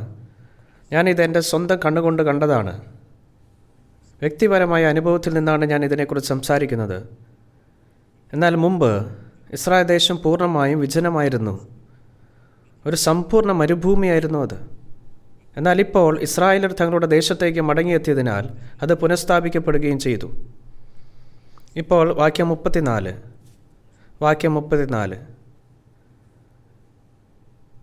വഴി പോകുന്ന ഏവരുടെയും കാഴ്ചയ്ക്ക് ശൂന്യമായി കിടന്നിരുന്ന പ്രദേശത്ത് കൃഷി നടക്കും. ശൂന്യമായി കിടന്നിരുന്ന ദേശം ഏദൻ തോട്ടം പോലെ ആയിത്തീർന്നുവല്ലോ. പാഴും ശൂന്യമായി ഇടിഞ്ഞു കിടന്നിരുന്ന പട്ടണങ്ങൾ ഉറപ്പും നിവാസികളും ഉള്ളവ ആയിത്തീർന്നുവല്ലോ എന്നവർ പറയും. ഇടിഞ്ഞു കിടന്നിരുന്ന പട്ടണങ്ങളെ യഹോവയായ ഞാൻ പണിതു, ശൂന്യപ്രദേശത്ത് നടുതല വെച്ചുണ്ടാക്കി എന്ന് നിങ്ങളുടെ ചുറ്റും ശേഷിച്ചിരിക്കുന്ന ജാതികൾ അന്ന് പറയും. യഹോവയായ ഞാൻ അരുളി ചെയ്തിരിക്കുന്നു, ഞാൻ നിവർത്തിക്കുകയും ചെയ്യും. ഇതിൻ്റെ അർത്ഥം എന്താണെന്ന് നമുക്ക് ചിന്തിക്കാം. യെഹെസ്കേലിൻ്റെ ഈ പുസ്തകം ഏകദേശം 2550 വർഷം മുൻപാണ് എഴുതപ്പെട്ടത്. യെരമ്യാ പ്രവാചകൻ്റെ അതേ കാലത്തിലാണ് ഇത് എഴുതപ്പെട്ടത്. ഈ വാക്യത്തിൽ ഇസ്രായേൽ ദേശം ശൂന്യമായിരുന്നുവെന്ന് പറയുന്നു. ശൂന്യമായിരുന്ന ഈ ദേശം ഏദൻ തോട്ടം പോലെ ആയിരിക്കുമെന്ന് അതിൽ പറയുന്നു. അത് ഏദൻ തോട്ടം പോലെയാകും. ഇപ്പോൾ അങ്ങനെയാണ്. നിങ്ങൾ പോയി നോക്കിയാൽ അത് കാണാം. കുന്നുകളിൽ വൻതോതിൽ മരങ്ങൾ നട്ടുപിടിപ്പിച്ചിട്ടുണ്ട്. വയലുകൾ നിറയെ വിളകൾ, ഓറഞ്ച് മരങ്ങളുടെ തോട്ടങ്ങൾ നട്ടുപിടിപ്പിച്ചിരിക്കുന്നു. അവയുടെ സുഗന്ധം വളരെ ദൂരം ആസ്വദിക്കുവാൻ കഴിയും. അതിമനോഹരമായ ഭൂമിയായത് മാറുകയാണ്. ഇതെങ്ങനെ ഉണ്ടായി? ഇനി ഇതൊന്ന് നോക്കൂ. ഗലീലി കടലിന് സമീപം നിങ്ങൾ ചാവുകടലിൽ നിന്ന് വടക്കോട്ട് യാത്ര ചെയ്താൽ നിങ്ങൾ ഗലീലി കടലിൽ എത്തിച്ചേരും. ഗലീലി കടൽ ഒരു ശുദ്ധജല തടാകമാണ്. ഇത് ഉപ്പുവെള്ളമല്ല, അത് ശുദ്ധജലമാണ്. ഗലീലി കടലിൽ നിന്നുള്ള വെള്ളം രാജ്യം മുഴുവൻ നനയ്ക്കാൻ ശുദ്ധജലം നൽകുന്നു. നിങ്ങൾ ഗലീലി കടലിൽ നിന്ന് കൂടുതൽ വടക്കോട്ട് പോയാൽ നിങ്ങൾ ഹെർമോൻ പർവ്വതത്തിലെത്തും. ഹെർമോൻ പർവ്വതവും ബൈബിൾ കാണപ്പെടുന്നു. സമുദ്രനിരപ്പിൽ നിന്ന് ഏകദേശം 3000 മീറ്റർ ഉയരത്തിലാണ് ഈ പർവ്വതം. ഏപ്രിൽ ഞാൻ അവിടെ പോയി. മലമുകളിലേക്ക് പോയി. മല കയറുന്ന വഴിയിലൂടെ 3 ദൂരമെത്തിയപ്പോൾ ഞങ്ങൾ മഞ്ഞ് വരയിലെത്തി. എല്ലാം മഞ്ഞ് മൂടിയിരിക്കുന്നു. അത് ഏപ്രിലായിരുന്നു. പടിഞ്ഞാറ് വശത്തുള്ള പർവ്വതത്തിന് മുകളിൽ ലെബനോനാണ്, വടക്ക് സിറിയയാണ്. അവിടെ ഒരു സൈനിക സാന്നിധ്യമുണ്ട്. ആളുകൾ അവിടെ സ്കീയിങ്ങും ചെയ്യുന്നുണ്ട്. ഞങ്ങൾ മലയിറങ്ങി വരുമ്പോൾ ഒരു വലിയ വെള്ളച്ചാട്ടം കണ്ടു. അവിടെ കാറുകൾ പാർക്ക് ചെയ്തിരിക്കുന്നു. ആളുകൾ നടന്നു വരുന്നു. അതിനാൽ ഞങ്ങൾ അവിടെ പിന്തുടർന്നു. മഞ്ഞ് ഉരുകി ഒരു വലിയ വെള്ളച്ചാട്ടം സൃഷ്ടിച്ചതായി ഞങ്ങൾ കണ്ടെത്തി. അവിശ്വസനീയമായ കാഴ്ചയായിരുന്നു അത്. അതിനാൽ ഇപ്പോൾ ഇവിടെ നോക്കൂ, ഈ വെള്ളം ഗലീലി കടൽ വരെ ഒഴുകുന്നു. എനിക്ക് യഥാർത്ഥ സൈറ്റ് സന്ദർശിക്കുവാൻ കഴിഞ്ഞില്ല, കാരണം പൊതുജനങ്ങളെ അവിടെ പ്രവേശിക്കുവാൻ അവർ അനുവദിക്കുന്നില്ല. പക്ഷേ അവർ ഇതിനകം ഒരു വലിയ കണക്റ്റിംഗ് പൈപ്പ് മലയിൽ സ്ഥാപിച്ചിട്ടുണ്ടെന്ന് ഞാനൊരു പുസ്തകത്തിൽ വായിച്ചു. ഒരു ട്രക്കിനകത്തേക്കും പുറത്തേക്കും ഓടിക്കുവാൻ കഴിയുന്നത്ര വലിയ പൈപ്പാണിത്. ഉരുകിയ മഞ്ഞിൽ നിന്നുള്ള വെള്ളം പൈപ്പിലൂടെ മുഴുവൻ രാജ്യത്തിനും ജലസേവനം നൽകുന്ന പൈപ്പുകളിലേക്കും സ്പ്രിങ്ങുകളിലേക്കും ഒഴുകുന്നു. ഇപ്പോഴും വർഷം മുഴുവനും മഴ പെയ്തില്ലെങ്കിലും അവർക്ക് സ്വിച്ച് ഓണാക്കിയാൽ മതി, എല്ലാ വയലുകളും നനഞ്ഞിരിക്കും. വെള്ളം ചീറ്റി മണ്ണിൽ പതിക്കും. ഇതിനെക്കുറിച്ച് ചിന്തിക്കാം. ഈ പ്രദേശം 1900 വർഷത്തോളം വരണ്ടതായിരുന്നു. സൂര്യൻ ഭൂമിയിൽ പ്രകാശിച്ചു. മണ്ണിൽ നൈട്രജൻ ഉണ്ടായിരുന്നു. അതുകൊണ്ട് വളത്തിൻ്റെ ആവശ്യമില്ല. അതിന് വെള്ളം മാത്രം മതിയായിരുന്നു. അങ്ങനെ കാർഷിക പ്രവർത്തനങ്ങൾ പുഷ്ടിപ്പെട്ടു. ഞങ്ങൾ അവിടെയുള്ള വയലുകൾ കടന്നു പോകുമ്പോൾ സ്പ്രിങ്ങറുകളിൽ നിന്നുള്ള സ്പ്രേ സൃഷ്ടിച്ച വെള്ളത്തുള്ളികളുടെ മേഘങ്ങളാൽ നിലം മുഴുവൻ മൂടുന്നത് ഞാൻ കണ്ടു. ഇവിടെ പറയുന്നത് നോക്കൂ, 35-ാം വാക്യത്തിൽ, ശൂന്യമായി കിടന്നിരുന്ന ദേശം ഏദൻ തോട്ടം പോലെ ആയിത്തീർന്നുവല്ലോ. പാഴും ശൂന്യമായി ഇടഞ്ഞു കിടന്നിരുന്ന പട്ടണങ്ങൾ ഉറുപ്പും നിവാസികളുമുള്ളവായിത്തീർന്നുവല്ലോ എന്നവർ പറയും. ഇതിനെക്കുറിച്ച് അവ്യക്തമായി ചിന്തിക്കരുത്. 2500 വർഷങ്ങൾക്ക് മുമ്പ് രേഖപ്പെടുത്തിയിരിക്കുന്ന ഈ വാക്കുകൾ ഇന്ന് കൃത്യമായി എഴുതപ്പെട്ടതുപോലെ നിറവേറിയിരിക്കുകയാണ്. നമുക്കതിനെക്കുറിച്ച് ഇങ്ങനെ ചിന്തിക്കാം. ദൈവം മരിച്ചുവെന്നും ദൈവമില്ല എന്നും നീച്ച പറഞ്ഞു. എന്നാൽ അങ്ങനെയാണെങ്കിൽ ബൈബിളിൽ നിന്നുള്ള ഈ വാക്കുകളെ പറയുന്നത് പോലെ സംഭവങ്ങൾ കൃത്യമായി മാറുമോ? നിങ്ങൾ എന്ത് ചിന്തിക്കുന്നു? ബൈബിളിലെ ഈ വാക്കുകൾ ജീവനുള്ളതും ഈ വാക്കുകൾ പറഞ്ഞ ദൈവവും ജീവിച്ചിരിക്കുന്നതുമായതുകൊണ്ടല്ലേ സംഭവങ്ങൾ ഇവിടെ എഴുതിയിരിക്കുന്നത് പോലെ തന്നെ മാറുന്നത്? അത് സത്യമല്ലേ?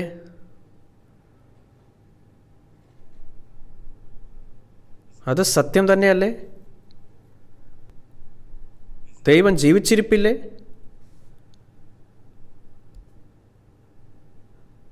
ബൈബിളിലെ വാക്കുകൾ ജീവനുള്ളതാണ് അല്ലേ? ഈ വാക്കുകൾ എഴുതപ്പെട്ട് ആയിരക്കണക്കിന് വർഷങ്ങൾക്ക് ശേഷം യഥാർത്ഥമായി എന്നത് ഇത് തെളിയിക്കുന്നില്ലേ?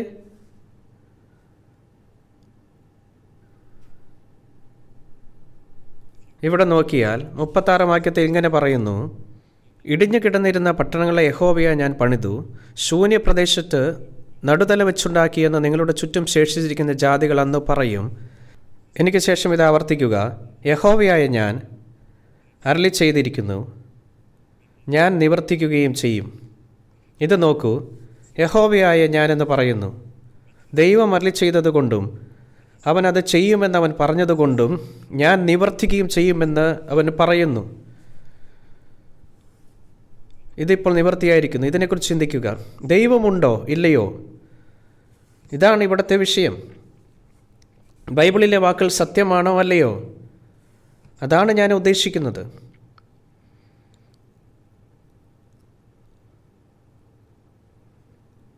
ഈ വിഷയവുമായി ബന്ധപ്പെട്ട എല്ലാ ഭാഗങ്ങളും ഞാൻ തിരിഞ്ഞ് നിങ്ങളോട് എല്ലാം വിശദീകരിക്കുകയാണെങ്കിൽ എനിക്ക് വളരെ കാലം സംസാരിക്കേണ്ടി വരും. എന്നാൽ നാം ഇതുവരെ വായിച്ചതിൽ നിന്ന് പോലും ബൈബിൾ തീർച്ചയായും സത്യമാണെന്നും ഈ വാക്കുകൾ പറഞ്ഞ ദൈവം ജീവനുള്ള ദൈവമാണെന്നും നമുക്ക് വ്യക്തമായി കാണുവാൻ കഴിയും. ദൈവം ഈ ലോകത്തെ സൃഷ്ടിച്ചതാണ്. ശാസ്ത്രപരമായും അവൻ്റെ വാക്കുകളിലൂടെയുമാണ്. മറ്റൊരു വിധത്തിൽ പറഞ്ഞാൽ അവൻ നിയമങ്ങൾക്കനുസൃതമായി എല്ലാം സൃഷ്ടിച്ചു. ദൈവം തൻ്റെ വചനത്തിന് അനുസൃതമായി മനുഷ്യരാശിയുടെ ചരിത്രത്തെ നിയന്ത്രിക്കുന്നു. ഇത് വളരെ വ്യക്തമല്ലേ? ഒരു ദിവസം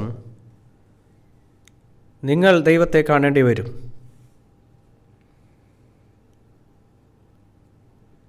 മുമ്പത്തെ ഒരു പ്രഭാഷണത്തിനിടയിൽ നമ്മൾ ഇത് വായിച്ചു. എന്നാൽ വെളിപ്പാട് 21-ാം അധ്യായത്തിൽ അത് പറയുന്നു. ഇവിടെ നോക്കുക, മനുഷ്യരോടുകൂടെ ദൈവത്തിൻ്റെ കൂടാരം, അവൻ അവരോടുകൂടെ വസിക്കും, അവൻ അവൻ്റെ ജനമായിരിക്കും, ദൈവം താൻ അവരുടെ ദൈവമായി അവരോട് കൂടി ഇരിക്കും. ദൈവം മനുഷ്യനോടൊപ്പം വസിക്കുന്ന സ്ഥലമാണിത്. ഇത് സ്നേഹത്തിൻ്റെ ശാശ്വതമായ ലോകത്തെക്കുറിച്ചുള്ളൊരു പരാമർശമാണ്. ഒരു ദിവസം ഓരോ വ്യക്തിയും ദൈവത്തെ കണ്ടുമുട്ടണം. നിങ്ങൾ അവനെ കണ്ടുമുട്ടുമ്പോൾ അതൊന്നുകിൽ ന്യായവിധിയുടെ കാര്യമായിരിക്കും, അല്ലെങ്കിൽ നിങ്ങൾക്ക് നിത്യജീവൻ നൽകുന്നതായിരിക്കും. ഇത് ഏതെങ്കിലും ഒന്നായിരിക്കും. നിങ്ങൾക്ക് ഇഷ്ടപ്പെട്ടാലും ഇല്ലെങ്കിലും, നിങ്ങൾക്ക് ഇഷ്ടപ്പെട്ടില്ലെങ്കിലും നിങ്ങൾ ദൈവം മുൻപാകെ നിൽക്കുകയും വിധിക്കപ്പെടുകയും ചെയ്യണം.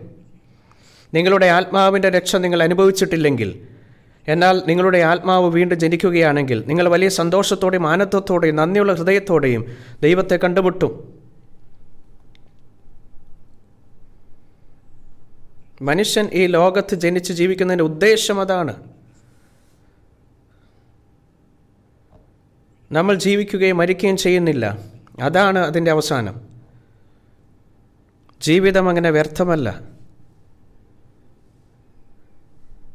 ഇനി നമുക്ക് യെഹെസ്കേൽ 37-ാം അധ്യായത്തിലേക്ക് തിരിക്കാം.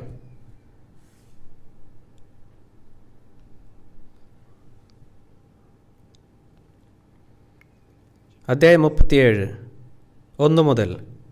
യഹോവയുടെ കൈ എൻ്റെ മേൽ വന്നു. യഹോവയുടെ ആത്മാവിൽ എന്നെ പുറപ്പെടുവിച്ച് താഴ്വരയുടെ നടുവിൽ നിർത്തി. അത് അസ്ഥികൾ കൊണ്ട് നിറഞ്ഞിരുന്നു. അവൻ എന്നെ അവയുടെ ഇടയിൽ കൂടി ചുറ്റി നടക്കുമാറാക്കി. അവ താഴ്വരയുടെ പരപ്പിൽ എത്രയും അധികമായിരുന്നു. അവ ഏറ്റവും ഉണങ്ങിയുമിരുന്നു. അവൻ എന്നോട്, മനുഷ്യപുത്ര, ഈ അസ്ഥികൾ ജീവിക്കുമോ എന്ന് ചോദിച്ചു. അതിന് ഞാൻ, യഹോവയെ കർത്താവേ, നീ അറിയുന്നുവെന്ന് ഞാൻ ഉത്തരം പറഞ്ഞു. അവൻ എന്നോട് കൽപ്പിച്ചത്, നീ അസ്ഥികളെക്കുറിച്ച് പ്രവചിച്ച് അവയോട് പറയേണ്ടത്, ഉണങ്ങിയ അസ്ഥികളെ, യഹോവയുടെ വചനം കേൾപ്പിൻ. യഹോവയെ കർത്താവ് അസ്ഥികളോട് ഇപ്രകാരം അരുളി ചെയ്യുന്നു, നിങ്ങൾ ജീവിക്കേണ്ടതിന് ഞാൻ നിങ്ങളെ ശ്വാസം വരുത്തും. ഞാൻ നിങ്ങളുടെ മേൽ ഞരമ്പ് വെച്ച് മാംസം പിടിപ്പിച്ച് നിങ്ങളെ തൊക്കുകൊണ്ട് പൊതിഞ്ഞ് നിങ്ങൾ ജീവിക്കേണ്ടതിന് നിങ്ങളെ ശ്വാസം വരുത്തും. ഞാൻ യഹോവയെന്ന് നിങ്ങൾ അറിയും. എന്നോട് കൽപ്പിച്ചതുപോലെ ഞാൻ പ്രവചിച്ചു. ഞാൻ പ്രവചിച്ചുകൊണ്ടിരിക്കുമ്പോൾ ഒരു മുഴക്കം കേട്ടു. ഉടനെ ഒരു ഭൂകമ്പമുണ്ടായി. അസ്ഥി അസ്ഥിയോട് വന്നു ചേർന്നു. പിന്നെ ഞാൻ നോക്കി, അവയുടെ മേൽ ഞരമ്പും മാംസവും വന്നതും അവയുടെ മേൽ തൊക്ക് പൊതിഞ്ഞ് കണ്ടു. എന്നാൽ ശ്വാസവും അവയിലില്ലായിരുന്നു. അപ്പോൾ അവൻ എന്നോട് കൽപ്പിച്ചത്, കാറ്റിനോട് പ്രവചിക്ക. മനുഷ്യപുത്ര, നീ പ്രവചിച്ച് കാറ്റിനോട് പറയേണ്ടത്, യഹോവയെ കർത്താവ് ഇപ്രകാരം അരുളി ചെയ്യുന്നു, ശ്വാസമേ, നീ 4 കാറ്റുകളിൽ നിന്നും വന്ന് ഈ നിഹതന്മാർ ജീവിക്കേണ്ടതിന് അവരുടെ മേൽ ഊതുക. അവൻ എന്നോട് കൽപ്പിച്ചതുപോലെ ഞാൻ പ്രവചിച്ചപ്പോൾ ശ്വാസം അവരുടെ മേൽ വന്നു. അവർ ജീവിച്ചു, ഏറ്റവും വലിയ സൈന്യമായി നിവർന്നു നിന്നു. പിന്നെ അവൻ എന്നോട് പറഞ്ഞത്, മനുഷ്യപുത്ര, ഈ അസ്ഥികൾ എന്താണ്? ഈ അസ്ഥികൾ, താഴ്വരയിലെ ഉണങ്ങിയ അസ്ഥികൾ എന്തൊക്കെയാണ്? ശ്വാസമുള്ളിൽ പ്രവേശിപ്പിച്ചപ്പോൾ അവർ ജീവൻ പ്രാപിച്ചു. എന്നാൽ ഈ അസ്ഥികൾ എന്താണ്? അവർ ഇസ്രായേൽ ഗൃഹമൊക്കെയുമാകുന്നു. ഈ അസ്ഥികൾ ഇസ്രായേൽ ജനമാണ്. അവർ പറയുന്നു, ഞങ്ങളുടെ അസ്ഥികൾ ഉണങ്ങി, ഞങ്ങളുടെ പ്രത്യാശയ്ക്ക് ഭംഗ്യം വന്നു, ഞങ്ങൾ തീരെ മുടിഞ്ഞിരിക്കുന്നു എന്നവർ പറയുന്നു. അതുകൊണ്ട് നീ പ്രവചിച്ച് അവരോട് പറയേണ്ടത്, യഹോവയെ കർത്താവ് ഇപ്രകാരം അരുളി ചെയ്യുന്ന എൻ്റെ ജനമേ, ഞാൻ നിങ്ങളുടെ ശവക്കുഴി തുറന്ന് നിങ്ങളെ ശവക്കുഴിയിൽ നിന്ന് കയറ്റി ഇസ്രായേൽ പ്രദേശത്തേക്ക് കൊണ്ടുപോകും. ഇവിടെ പറയുന്നത് എന്താണെന്ന് നോക്കൂ. 2000 വർഷക്കാലം ഇസ്രായേൽ ജനത സ്വതന്ത്രമായ ഒരു രാജ്യമില്ലാതെ ലോകമെമ്പാടും ചിതറിക്കിടക്കുകയായിരുന്നു. ഈ സാഹചര്യത്തിൽ അവർ ഉണങ്ങിയ അസ്ഥികൾ പോലെയായിരുന്നു. എന്നാൽ ഇപ്പോൾ അവർ മടങ്ങി വരുന്നു. അവരുടെ രാജ്യവും രാജ്യത്വവും പ്രാപിക്കപ്പെടുന്നു. അതിനെക്കുറിച്ചാണ് ഇത് സംസാരിക്കുന്നത്. എന്നാൽ ഇത് വളരെ വലിയ പ്രശ്നമാണ്. ഇത് ഇത്ര വലിയ പ്രശ്നമാകാൻ കാരണം, ഇസ്രായേലർ അവരുടെ രാജ്യത്തേക്ക് മടങ്ങുന്നത് വിവിധ കാര്യങ്ങളിൽ പ്രാധാന്യമർഹിക്കുന്നതാണ്. അതിനർത്ഥം യേശുവിൻ്റെ മടങ്ങിവരവ് അടുത്തിരിക്കുന്നുവെന്നാണ്. അതിൻ്റെ അർത്ഥം സ്വർഗരാജ്യം അടുത്തിരിക്കുന്നു, ഈ ലോകാവസാനം അടുത്തിരിക്കുന്നുവെന്നാണ്. എന്നാൽ ഇവിടെ പരിഗണിക്കേണ്ട മറ്റൊരു വലിയ പ്രശ്നമുണ്ട്. ഇസ്രായേൽ ദേശം പുനഃസ്ഥാപിക്കുമ്പോൾ ദൈവം ഈ ലോകത്തിലെ എല്ലാ ആളുകളെയും വീണ്ടും ജീവിപ്പിച്ചിട്ടില്ലാത്ത എല്ലാവരെയും അവൻ ഒരുമിച്ച് കൂട്ടുകയും അവരെ ന്യായം വിധിക്കുകയും ചെയ്യും എന്നതാണ് ദൈവത്തിൻ്റെ പദ്ധതി. ഇതാണ് അവൻ്റെ പദ്ധതി. അവരെ വിധിപ്പാൻ അദ്ദേഹത്തിന് പദ്ധതിയുണ്ട്. നമുക്ക് വെളിപ്പാട് അധ്യായം 1 തിരിക്കാം.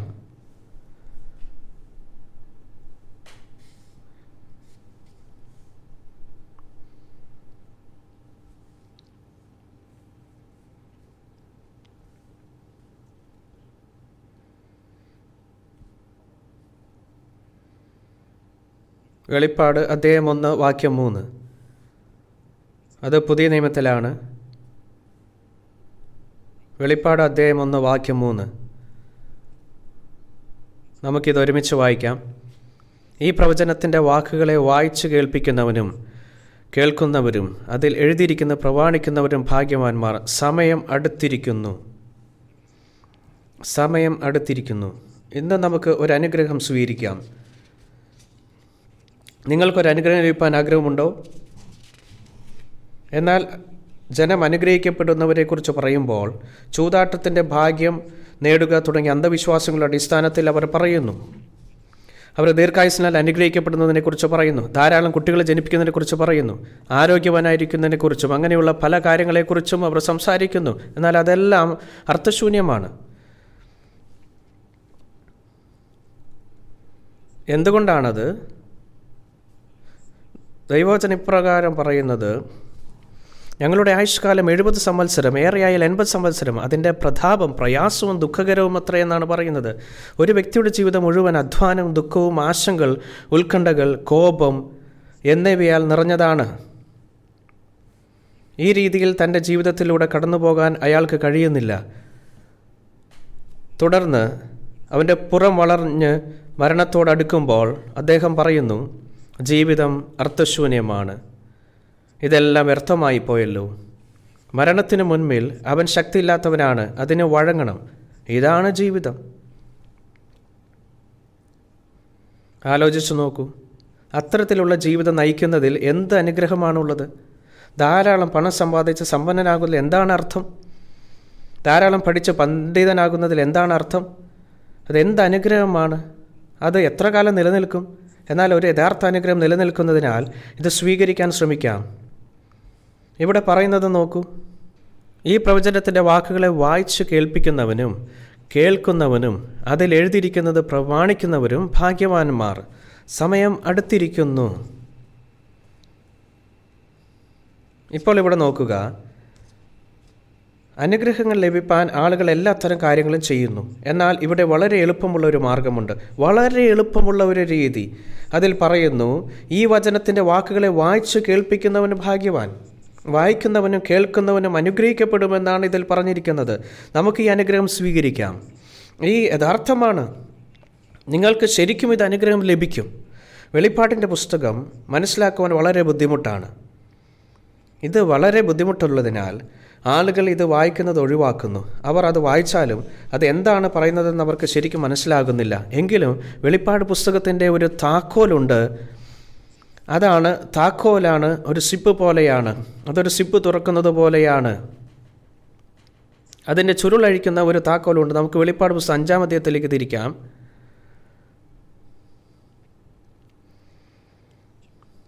5-ാം അധ്യായം 1-ാം വാക്യത്തിൽ നിന്ന് വായിക്കാം.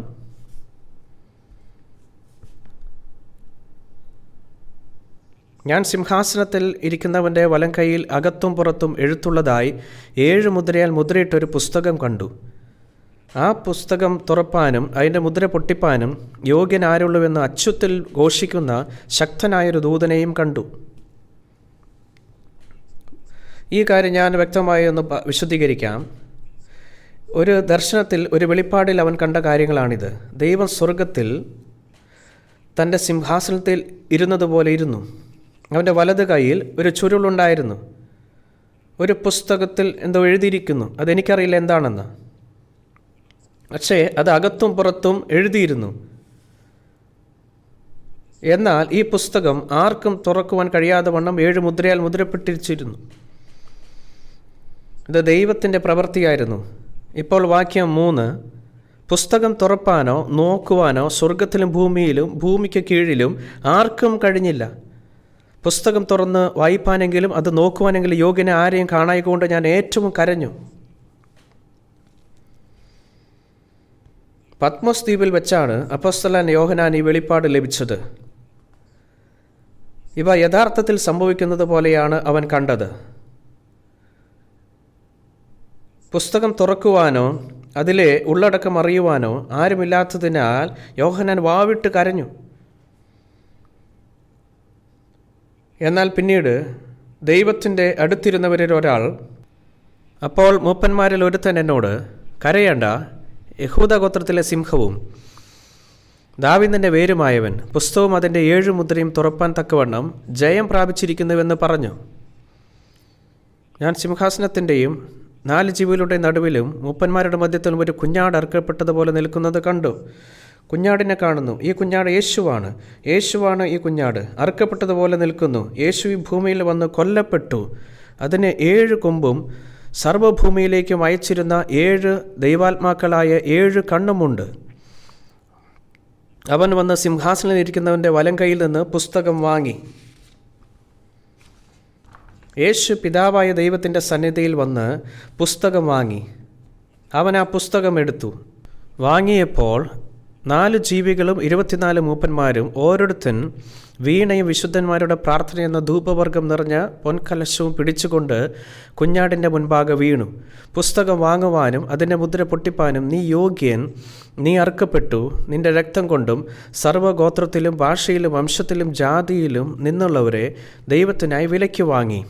ഞങ്ങളുടെ ദൈവത്തിന് അവരെ രാജ്യവും പുരോഹിതന്മാരും ആക്കിവെച്ചു. അവർ ഭൂമിയിൽ വാഴുന്നു എന്നൊരു പുതിയ പാട്ട് അവർ പാടുന്നു. അവർ ഒരു പുതിയ പാട്ട് പാടുന്നു. കുഞ്ഞാടിനെ പോലെ യേശു ചുരുളെടുത്തപ്പോൾ മൂപ്പന്മാരും അവിടെ ഉണ്ടായിരുന്ന 4 ജീവികളും ഉച്ചത്തിൽ ദൈവത്തെ പാടി സ്തുതിക്കുവാൻ തുടങ്ങി. വേറെ വാക്കിൽ പറഞ്ഞാൽ അവർ ദൈവത്തെ ആരാധിക്കുകയായിരുന്നു. ഇപ്പോൾ വാക്യം 11 വായിക്കാം. പിന്നെ ഞാൻ ദർശനത്തിൽ സിംഹാസനത്തിൻ്റെയും ജീവികളുടെയും മൂപ്പന്മാരുടെയും ചുറ്റിലും ഏറിയ ദൂതന്മാരുടെ ശബ്ദം കേട്ടു. അവരുടെ എണ്ണം 10,000 10,000-ഉം 1,000 1,000-ഉം ആയിരുന്നു. അപ്പോൾ ദൂതന്മാരുടെ സ്വർഗീയ സൈന്യങ്ങളെ ഒരുമിച്ച് പാടുവാൻ തുടങ്ങി. 24 മൂപ്പന്മാരും ജീവജാലങ്ങളും ഒരുമിച്ച് പാടാൻ തുടങ്ങിയപ്പോൾ എല്ലാ ദൂതന്മാരും ഉച്ചത്തിൽ പാടുവാൻ തുടങ്ങി.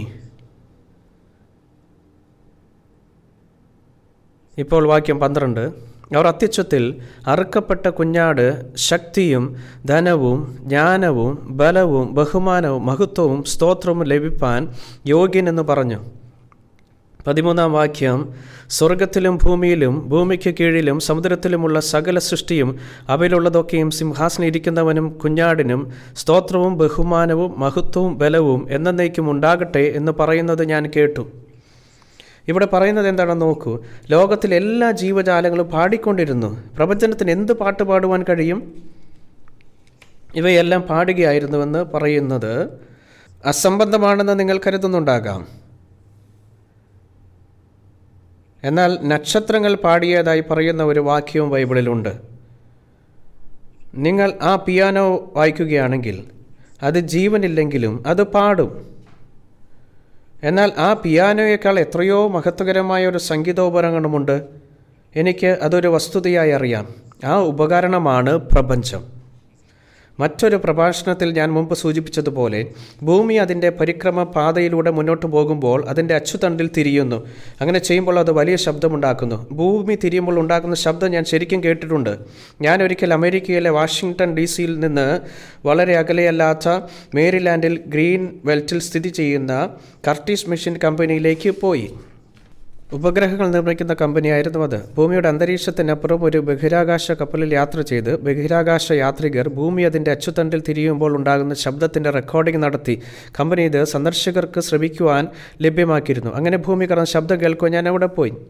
ഭൂമി തിരിയുമ്പോൾ ഉണ്ടാക്കുന്ന ശബ്ദമുണ്ട്, ചൊവ്വ തിരിയുമ്പോൾ ശബ്ദമുണ്ട്, ക്ഷീരപഥത്തിലെ എല്ലാ നക്ഷത്രങ്ങൾ തിരിയുമ്പോൾ വ്യത്യസ്തമായിരിക്കുന്ന ശബ്ദം പുറപ്പെടുവിക്കുന്നു. അതിനാൽ ഓരോന്നും അതിൻ്റെ സ്ഥാനത്തിനനുസരിച്ച് അതിൻ്റേതായ ശബ്ദമുണ്ടാക്കുന്നു. അതിനാൽ ദൈവത്തിൻ്റെ വീക്ഷണകോണിൽ പ്രകൃതി ലോകം എപ്പോഴും പാടിക്കൊണ്ടിരിക്കുകയാണ്. അതുകൊണ്ട് ഒരു സംശയമില്ല, ദൈവത്തിൻ്റെ ദൃഷ്ടിയിൽ അത് പാടുകയാണ്. ദൈവപുത്രനായ യേശു ദൈവസന്നിധിയിൽ മുദ്രയിട്ട ചുരുൾ ഏറ്റുവാങ്ങിയപ്പോൾ സ്വർഗത്തിലുള്ള എല്ലാ സൃഷ്ടികളും 24 മൂപ്പന്മാരും ജീവജാലങ്ങളും ദൂതന്മാരും എല്ലാവരും പാടി.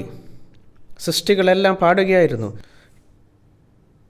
ഇതൊരു അസാധാരണ സംഭവമായതിനാൽ അവർ പാടുകയായിരുന്നു. ഇതെല്ലാം എന്തിനെക്കുറിച്ചായിരുന്നു? ഉൽപ്പത്തി 1-ാം അധ്യായത്തിൽ 28-ാം വാക്യത്തിൽ നാം വായിച്ചു, ദൈവം മനുഷ്യന് വാഴുവാനുള്ള അധികാരം കൊടുത്തു. ആർക്കാണ് ഈ അധികാരം ദൈവം കൊടുത്തത്? അതവൻ ആദാമിനാണ് കൊടുത്തത്, അല്ലേ? എന്നാൽ പിന്നീട് ആദാം അത് വലിച്ചെറിഞ്ഞു. ആദാം ഈ ലോകത്തിൻ്റെ ആധിപത്യം വിട്ടുകൊടുത്തു. ആരാണ് അതിൻ്റെ നിയന്ത്രണം ഏറ്റെടുത്തത്? ആരായിരുന്നു അത്? അത് പിശാചായിരുന്നു, അല്ലേ? ഈ ലോകം പിശാചിന് കൈമാറ്റപ്പെട്ടു. അത് അവൻ്റേതായിരുന്നു. അതിനാൽ അവസാന ആദാമായ യേശു വീണ്ടും വരുമ്പോൾ ആദ്യം പിശാചിന് കൈമാറിയ ലോകത്തെ വീണ്ടെടുക്കുക എന്നതായിരുന്നു ലക്ഷ്യം.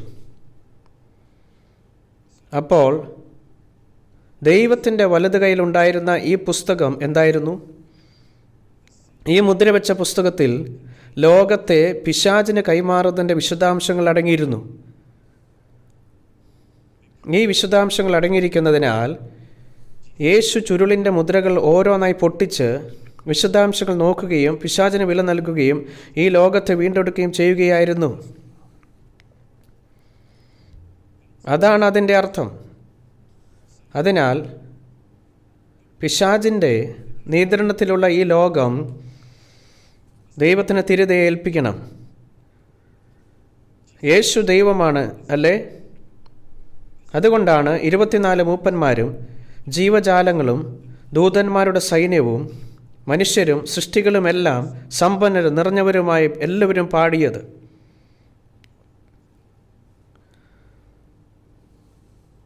അതുകൊണ്ട് അവർ പാടിയ പാട്ട് അതിശക്തിയും പ്രാധാന്യമുള്ളതായിരിക്കണം. നമുക്ക് റോമർ 8-ാം അധ്യായത്തിലേക്ക് തിരിക്കാം.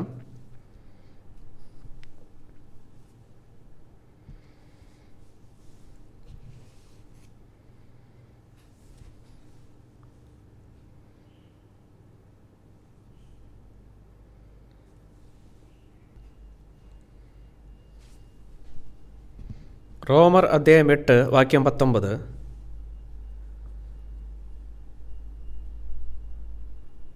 റോമർ അധ്യായം 8 വാക്യം 19. ഇത് പുതിയ നിയമത്തിലാണ്. വാക്യം 19. സൃഷ്ടി ദൈവപുത്രന്മാരുടെ വെളിപ്പാടിനെ ആകാംക്ഷയോടെ കാത്തിരിക്കുന്നു. സൃഷ്ടി ദ്രവത്വത്തിൻ്റെ ദാസ്യത്തിൽ നിന്ന് വിടുതലും ദൈവമക്കളുടെ തേജസ്സാകുന്ന സ്വാതന്ത്ര്യം പ്രാപിക്കും എന്നുള്ള ആശയോടെ മായയ്ക്ക് കീഴ്പ്പെട്ടിരിക്കുന്നു. മനഃപൂർവ്വമായിട്ടല്ല, അതിനെ കീഴ്പ്പെടുത്തിയവൻ്റെ കൽപ്പന നിമിത്തമത്രേ. സർവ്വ സൃഷ്ടിയും ഇന്നുവരെ ഒരുപോലെ ഞെരങ്ങി ഈറ്റുനോവോടിരിക്കുന്നു എന്ന് നാം അറിയുന്നുവല്ലോ. ഈറ്റുനോവോടിരിക്കുന്നുവെന്ന് നാം അറിയുന്നുവല്ലോ. എന്താണ് ഇവിടെ പറയുന്നത്? ഇവിടെ നോക്കുക, ഇവിടെ സൃഷ്ടിയുണ്ട്. പ്രപഞ്ചത്തിലെ എല്ലാറ്റിനെയും സൂചിപ്പിക്കുന്നു. സൃഷ്ടി മുഴുവൻ ഞെരങ്ങുകയും കഷ്ടപ്പെടുകയും ചെയ്യുന്നു. എന്താണ് അതിനർത്ഥം? അത് ജീർണിച്ചിരിക്കുന്നു, അത് ദുർഗന്ധം വമിക്കുന്നു. ഇത് ഏറ്റവും മികച്ചവരുടെ നിലനിൽപ്പിൻ്റെ കാര്യമാണ്. മനോഹരമായ പൂക്കൾ നിറഞ്ഞ ഒരു മൈതാനമുണ്ടെന്ന് സങ്കല്പിക്കുക. പക്ഷേ പൂക്കൾക്കിടയിൽ നിന്ന് സങ്കടത്തിൻ്റെയും നിലവിളിയുടെയും ശബ്ദമുയരുന്നു. നിങ്ങൾ സൂക്ഷ്മമായി നോക്കുമ്പോൾ ഒരു പാമ്പ് ഒരു തവളയെ പിഴുകൂടുകയാണ്, അതിനെ വിഴുങ്ങുകയാണ്. അതായിരുന്നു അതിൻ്റെ ശബ്ദത്തിൻ്റെ കരച്ചിലിൻ്റെ ശബ്ദം. ഒരു മുറ്റത്ത് ഒരു ചെറിയ കോഴിക്കുഞ്ഞ് ചിണുങ്ങുന്നത് നിങ്ങൾ കാണുമ്പോൾ അവൾ വളരെ മനോഹരവും സന്തുഷ്ടവുമാണ്, അല്ലേ? പക്ഷേ അത് അവിടെ ചത്തുകിടക്കുകയാണെങ്കിൽ അത് ശരിക്കും കാണാൻ വളരെ ദുഃഖകരമായ കാഴ്ചയാണ്.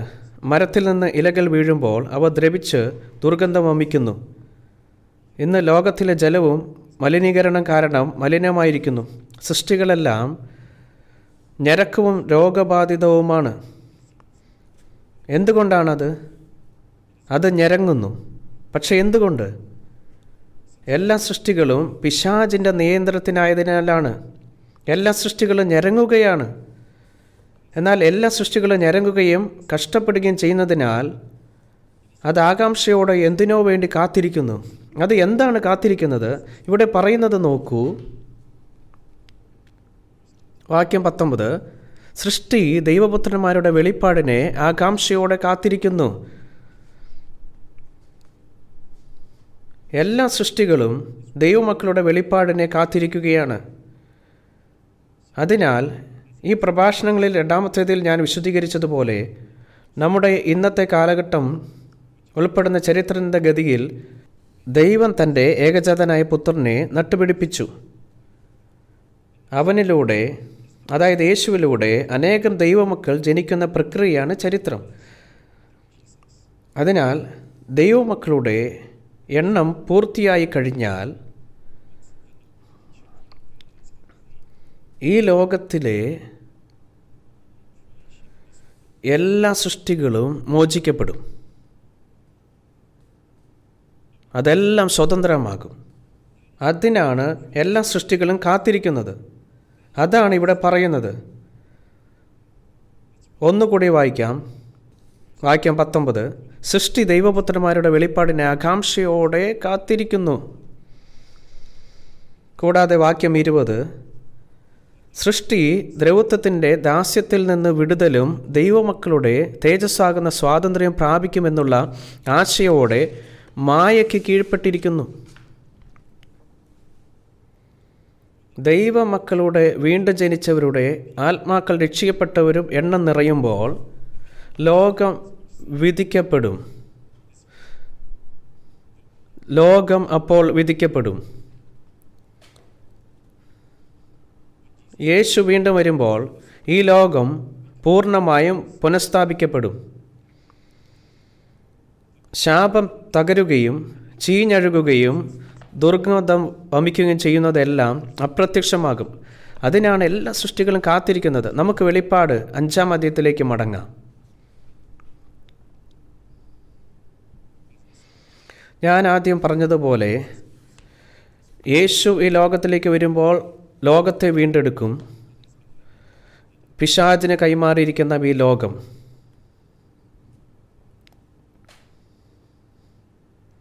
അവൻ മുദ്രകൾ ഓരോന്നായി അഴിക്കും. ചുരുൾ തുറക്കുമ്പോൾ പിശാചിന് വില നൽകപ്പെടും. പിശാചിന് വില കൊടുക്കപ്പെടും. യേശു ലോകത്തെ തിരിച്ചു പിടിക്കുകയും ചെയ്യും. ഞാനൊരു ചോദ്യം നിങ്ങളോട് ചോദിക്കട്ടെ. ദൈവം പിശാചിന് വില നൽകുമ്പോൾ അതിൻ്റെ വില എന്താണ്? ആ വില എന്തായിരിക്കും? ന്യായവിധിയായിരിക്കും. അതാണ് അതിൻ്റെ വില. അങ്ങനെ മുദ്രകൾ ഓരോന്നായി തുറന്നു. അപ്പോൾ ലോകത്തിൻ്റെ ന്യായവിധി വെളിപ്പെടുവാൻ തുടങ്ങും. അതാണ് ഇതിൻ്റെ അർത്ഥം. വെളിപ്പാട് അധ്യായം 6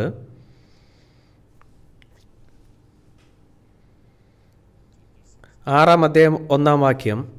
കുഞ്ഞാട് മുദ്രകളിൽ ഒന്ന് പൊട്ടിച്ചപ്പോൾ നീ വരിക എന്ന് 4 ജീവികളിൽ ഒന്ന് ഇടിമുഴക്കം പോലെ പറയുന്നത് ഞാൻ കേട്ടു.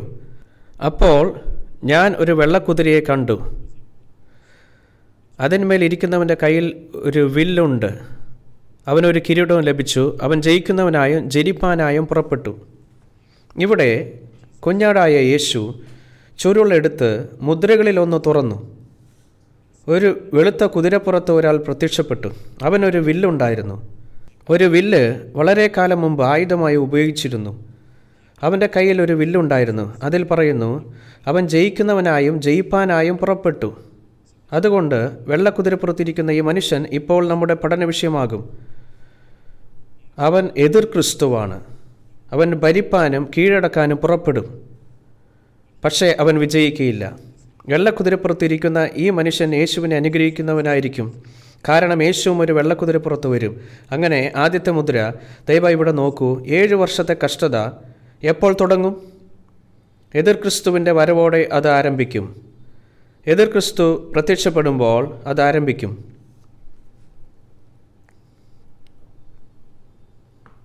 ഇപ്പോൾ രണ്ടാമത്തെ മുദ്ര, വാക്യം 3. അവൻ രണ്ടാം മുദ്ര പൊട്ടിച്ചപ്പോൾ വരിക എന്ന് രണ്ടാം ജീവി പറയുന്നത് ഞാൻ കേട്ടു. ഇപ്പോൾ ചുവന്നവനായ മറ്റൊരു കുതിര പുറപ്പെട്ടു. അതിൻ്റെ പുറത്തിരിക്കുന്നവന് മനുഷ്യർ അന്യോന്യം കൊല്ലുവാൻ തക്കവണ്ണം ഭൂമിയിൽ നിന്ന് സമാധാനം എടുത്തു കളയേണ്ടത് അധികാരം ലഭിച്ചു. ഒരു വലിയ വാളും അവന് കിട്ടി. ഇതൊരു യുദ്ധത്തെക്കുറിച്ചാണ് സംസാരിക്കുന്നത്. രണ്ടാമത്തെ മുദ്ര പൊട്ടിച്ചു, കൊടുക്കേണ്ട വിലയും കാണിച്ചു. ഈ വില എന്തായിരുന്നു? അത് യുദ്ധമായിരുന്നു. കൃത്യമായ കണക്കുകൾ നമുക്കറിയില്ല. എന്നാൽ ഈ 7 വർഷത്തെ കഷ്ടതയിൽ ഈ ലോകത്തിലെ ഏകദേശം 2/3 ആളുകൾ മരിക്കും. ഭയങ്കരമായ ഒരു യുദ്ധം പുറപ്പെടും. പിശാചിന് വില കൊടുക്കേണ്ട വലിയ വിലയാണിത്. ഇപ്പോൾ മൂന്നാമത്തെ മുദ്ര, വാക്യം 5. മൂന്നാം മുദ്ര പൊട്ടിച്ചപ്പോൾ വരിക എന്ന് മൂന്നാം ജീവി പറയുന്നത് ഞാൻ കേട്ടു. അപ്പോൾ ഞാനൊരു കറുത്ത കുതിരയെ കണ്ടു. അതിന്മേൽ ഇരിക്കുന്നവൻ ഒരു തുലാസ് കയ്യിൽ പിടിച്ചിരുന്നു. ഒരു പണത്തിന് 1 ഇടങ്ങഴി ഗോതമ്പ്, ഒരു പണത്തിന് 3 ഇടങ്ങഴി യവം. എന്നാൽ എണ്ണയ്ക്കും വീഞ്ഞിനും കേടുവരുത്തരുത് എന്ന് 4 ജീവികളുടെ നടുവിൽ നിന്ന് ഒരു ശബ്ദം ഞാൻ കേട്ടു. ഇത് പട്ടിണിയെക്കുറിച്ചാണ് പറയുന്നത്, ഒരു ക്ഷാമത്തെക്കുറിച്ച്. വലിയൊരു പട്ടിണി വരുവാൻ പോകുന്നു. എന്നാൽ 1 ഇടങ്ങഴി ഗോതമ്പിന് അല്ലെങ്കിൽ 3 ഇടങ്ങഴി യൗവനത്തിന് നൽകുമെന്ന് പറയുന്നു. കഷ്ടകാലം, ഒരു വലിയ ക്ഷാമമുണ്ടാകും. നല്ലൊരു തുക കൊണ്ടുപോലും ആളുകൾക്ക് ഭക്ഷണം കഴിക്കുവാൻ കഴിയുകയില്ല. അതുകൊണ്ട് 7 വർഷത്തെ കഷ്ടതയിൽ ഒരു വലിയ ഭൂകമ്പം സംഭവിക്കും. ഓരോന്നിനും 100 പൗണ്ട് ഭാരമുള്ള വലിയ ആലിപ്പഴം വീഴുമെന്ന് ബൈബിൾ പറയുന്നു. കഷ്ടതയുടെ സമയത്ത് രോഗങ്ങളും പൊട്ടിപ്പുറപ്പെടുകയും അതിവേഗം പടരുകയും ധാരാളം ആളുകൾ കൊല്ലപ്പെടുകയും ചെയ്യും. പിന്നെ ഭൂകമ്പങ്ങളുണ്ടാകും. ഭൂകമ്പങ്ങൾ, ഓരോ വർഷവും ഭൂകമ്പങ്ങൾ, ധാരാളം ആളുകൾ മരിക്കുന്നു. ഈ ഭൂകമ്പങ്ങൾ തെക്കേ അമേരിക്കയിൽ പസഫിക് തീരത്ത്, യുണൈറ്റഡ് സ്റ്റേറ്റ്സിൻ്റെ പടിഞ്ഞാറൻ തീരം വരെ, അലാസ്ക വരെ സംഭവിക്കുന്നു. ജപ്പാനിലുടനീളം തെക്ക് വരെ, ചൈനയുടെ പ്രധാന ഭൂപ്രദേശത്ത് അവ സംഭവിക്കുന്നു. ഇന്ത്യൻ മഹാസമുദ്രത്തിന് കുറുകെ തുർക്കി, ഇറാൻ തുടങ്ങിയ സ്ഥലങ്ങളിൽ അവ സംഭവിക്കുന്നു. വലിയ ഭൂകമ്പങ്ങൾ ഇപ്പോഴും സംഭവിക്കുന്നു. ഈ ഭൂകമ്പങ്ങളുടെ എല്ലാം ഇരകൾ ഇപ്പോൾ നിരവധിയാണ്. ഈ സംഭവങ്ങൾ കഷ്ടതയുടെ കാലത്ത് തുടർച്ചയായി സംഭവിക്കും. എന്തിനകം ആളുകളുടെ ഹൃദയങ്ങൾ അങ്ങേയറ്റം ദുഷിച്ചതായി തീരും. ഭാവിയിൽ ഒരു രാജ്യത്തെ ആളുകൾക്കിടയിൽ പോലും ഭയാനകമായ നിരവധി സംഭവങ്ങൾ ഉണ്ടാകുവാനുള്ള ഉയർന്ന സാധ്യതകളുണ്ട്. ഈ ഭാഗങ്ങളെല്ലാം ഈ ലോകത്തിൻ്റെ ന്യായവിധിയുമായി ബന്ധപ്പെട്ടിരിക്കുന്നു. നമുക്ക് വെളിപ്പാട് 13-ാം അധ്യായത്തിലേക്ക് തിരിക്കാം. വെളിപ്പാട് 13-ാം അധ്യായം ഞാൻ 1-ാം വാക്യത്തിൽ നിന്ന് വായിക്കുന്നു. അപ്പോൾ 10 കൊമ്പും 7 തലയും, കൊമ്പുകളിൽ 10 രാജമുടിയും തലയിൽ ദൂഷണനാമങ്ങളും ഉള്ളൊരു മൃഗം സമുദ്രത്തിൽ നിന്ന് കയറുന്നത് ഞാൻ കണ്ടു. ഇവിടെ നമുക്ക് തികച്ചും വിചിത്രമായൊരു പ്രതിഭാസമുണ്ട്. കടലിൽ നിന്നൊരു ജീവി കയറി വരുന്നു. അതൊരു മൃഗമായിരുന്നു. അതിനൊരു ശരീരത്തിൽ 7 തലകളും 10 കൊമ്പുകളും ഉണ്ടായിരുന്നു. വിചിത്രമായ ഈ മൃഗം പുറത്തു വന്നതായി അതിൽ പറയുന്നു. ഈ മൃഗം എന്താണെന്നറിയാൻ നമുക്ക് വായിക്കാം. ഞാൻ കണ്ട മൃഗം പുള്ളിപ്പുലിക്ക് സദൃശവും. ഈ മൃഗങ്ങളുടെ ഏറ്റവും ഭയാനകമായ ഭാഗങ്ങളെല്ലാം ഇവിടെ ഒരുമിച്ച് ചേർത്തിരിക്കുന്നു. പക്ഷേ കരടിയുടെ കാൽ പോലെ, കരടിയുടെ നഖങ്ങൾ നീളമുള്ളതാണ്. കരടിയുടെ ഏറ്റവും ഭയപ്പെടുത്തുന്ന ഭാഗമാണവ. സിംഹത്തിൻ്റെ വായ് പോലെയുള്ള വായ്. അവൻ്റെ സിംഹത്തിൻ്റെ വായ് വളരെ വലുതാണ്. മഹാസർപ്പം മൃഗത്തിൻ്റെ അവൻ്റെ ശക്തിയും സിംഹാസനവും വലിയ അധികാരവും അതിന് കൊടുത്തു. മഹാസർപ്പം സാത്താനാണ്. മൃഗം സാത്താൻ്റെ പ്രതിനിധിയായി പ്രവർത്തിക്കുന്നു. അവൻ സാത്താൻ്റെ പ്രതിനിധിയും സാത്താൻ്റെ അധികാരവുമായി വരുന്നു. അതിൻ്റെ തലകളിൽ ഒന്ന് മരണകരമായ മുറിവേറ്റതുപോലെ ഞാൻ കണ്ടു. അതിൻ്റെ മരണകരമായ മുറിവ് പുറത്തുപോയി. സർവ്വഭൂമിയും മൃഗത്തെ കണ്ട് വിസ്മയിച്ചു. അതുകൊണ്ട് മൃഗം യേശുവിനെ അനുഗ്രഹിക്കുന്നു. യേശു മരിക്കുകയും 3 ദിവസത്തിന് ശേഷം ഉയർത്തെഴുന്നേൽക്കുകയും ചെയ്തു. അപ്പോൾ മൃഗം അവകാശപ്പെടും, നോക്കൂ, ഞാൻ ക്രിസ്തുവാണ്. ഈ മൃഗം അക്ഷരാർത്ഥത്തിൽ ഒരു മൃഗമല്ല, അവനൊരു മനുഷ്യനാണ്. അവൻ എതിർ ക്രിസ്തുവാണ്. തുടർന്ന് 4-ാം വാക്യത്തിൽ പറയുന്നു, മൃഗത്തിന് അധികാരം കൊടുത്തതുകൊണ്ട് അവർ മഹാസർപ്പത്തെ നമസ്കരിച്ചു. ഇത് സാത്താൻ്റെ അധികാരമാണ്. മൃഗത്തോട് തുല്യൻ ആർ, അതിനോട് പൊരുതുവാൻ ആർക്ക് കഴിയും എന്ന് പറഞ്ഞ് മൃഗത്തെ നമസ്കരിച്ചു. വമ്പും ദൂഷണവും സംസാരിക്കുന്ന വായ് അതിന് ലഭിച്ചു. 42 മാസം പ്രവർത്തിപ്പാൻ അധികാരവും ലഭിച്ചു. ചരിത്രത്തിൽ ഇതുവരെ ജനിച്ച എല്ലാ ആളുകൾക്കും ഏറ്റവും ബോധ്യപ്പെടുത്തുന്ന രീതിയിൽ ഈ മനുഷ്യൻ സംസാരിക്കും. അവൻ ഇങ്ങനെ സംസാരിക്കുന്നതിനാൽ എല്ലാവരും അവനെ അനുഗമിക്കും, ഈ ലോകത്തിലെ എല്ലാ മനുഷ്യരും. 6-ാം വാക്യം, അത് ദൈവത്തിൻ്റെ നാമത്തെയും അവൻ്റെ കൂടാരത്തെയും സ്വർഗത്തിൽ വസിക്കുന്നവരെയും ദുഷിപ്പാൻ ദൈവദൂഷത്തിനായി വായി തുറന്നു. വിശുദ്ധന്മാരോട് യുദ്ധം ചെയ്ത് അവരെ ജയിപ്പാനും അതിന് അധികാരം ലഭിച്ചു. ഈ അധികാരം എന്താണ് ഇവിടെ പറയുന്നത്? ഗോത്രത്തിന്മേലും വംശത്തിന്മേലും ഭാഷമേലും ജാതിമേലും സകല അധികാരവും ലഭിച്ചു. ഇത് എല്ലാ ദേശങ്ങളെയും കുറിച്ച് പറയുന്നു. അവൻ ഈ ലോകത്തെ ഭരിക്കും. ആ സമയം വരുമ്പോൾ ലോകം ഒരൊറ്റ സർക്കാരിന് കീഴിലാകും. രാജ്യങ്ങളുടെ ഈ ലോക ഫെഡറേഷൻ സ്ഥാപിക്കപ്പെടും. ഒരു ലോക ഫെഡറേഷൻ. ഇതിനർത്ഥം ഓരോ രാജ്യത്തിനും അതിൻ്റേതായ സർക്കാർ ഉണ്ടായിരിക്കും. പക്ഷേ അവ ഒരു ലോക ഗവൺമെൻറ് ആയിരിക്കും നിയന്ത്രിക്കുന്നത്. കൂടാതെ അദ്ദേഹം പ്രസിഡൻ്റാകും. ആരാണ് ഈ മനുഷ്യൻ? നമുക്ക് പഴയ നിയമത്തിൽ ദാനിയേലിൻ്റെ പുസ്തകം 7-ാം അധ്യായത്തിലേക്ക് തിരിക്കാം. ദാനിയേൽ 7-ാം അധ്യായം. ദാനിയേൽ 7-ാം അധ്യായം.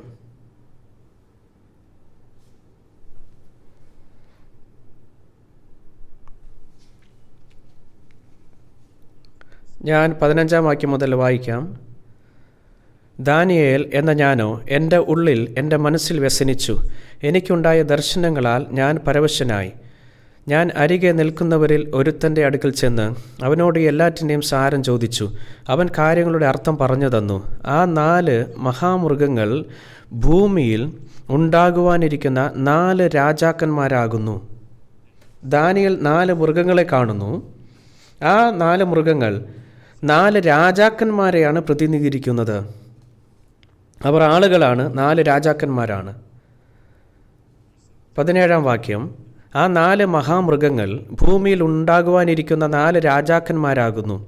എന്നാൽ അത്യുന്നതനായവൻ്റെ വിശുദ്ധന്മാർ രാജ്യത്വം പ്രാപിച്ച് എന്നേക്കും സദാകാലത്തേക്കും രാജ്യത്വം അനുഭവിക്കും.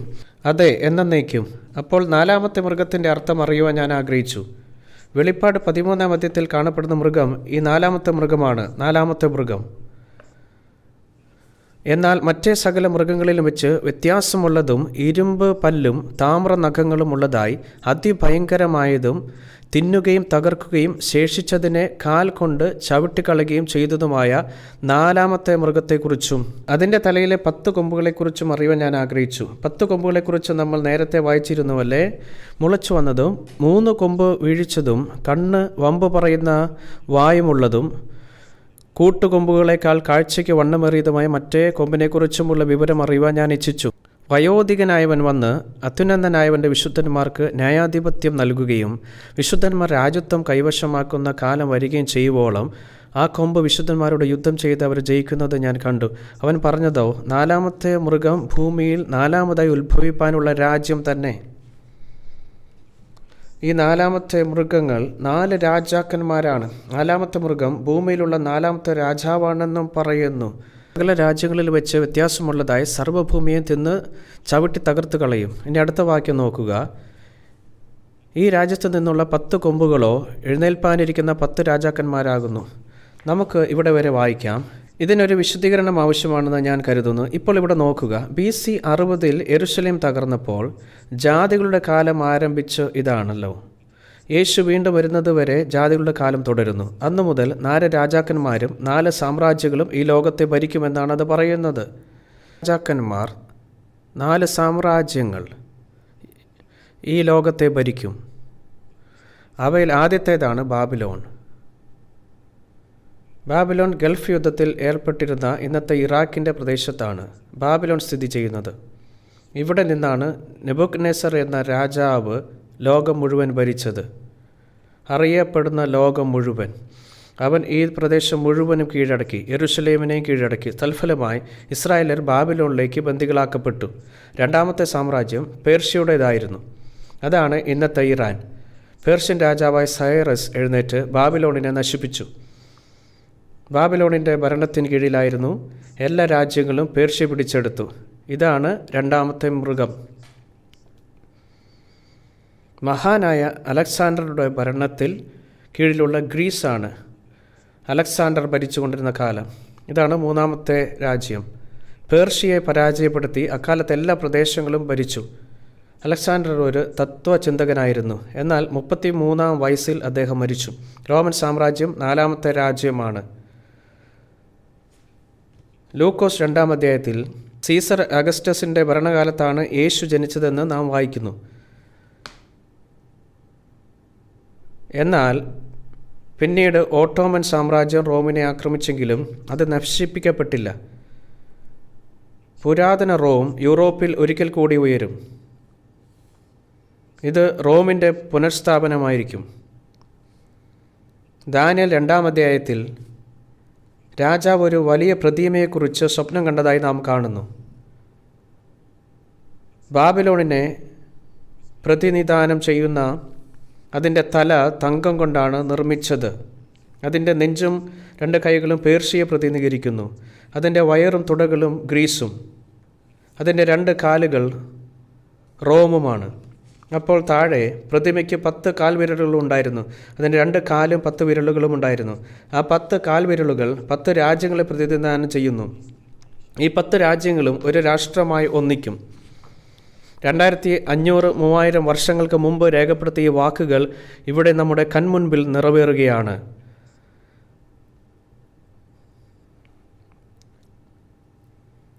ഒരു തീവണ്ടി അതിൻ്റെ അവസാന സ്റ്റേഷനിലേക്ക് സാവധാനം കുതിക്കുന്നത് പോലെ ചരിത്രം അതിൻ്റെ അവസാന ഗതിയിൽ ഓടിക്കൊണ്ടിരിക്കുന്നു.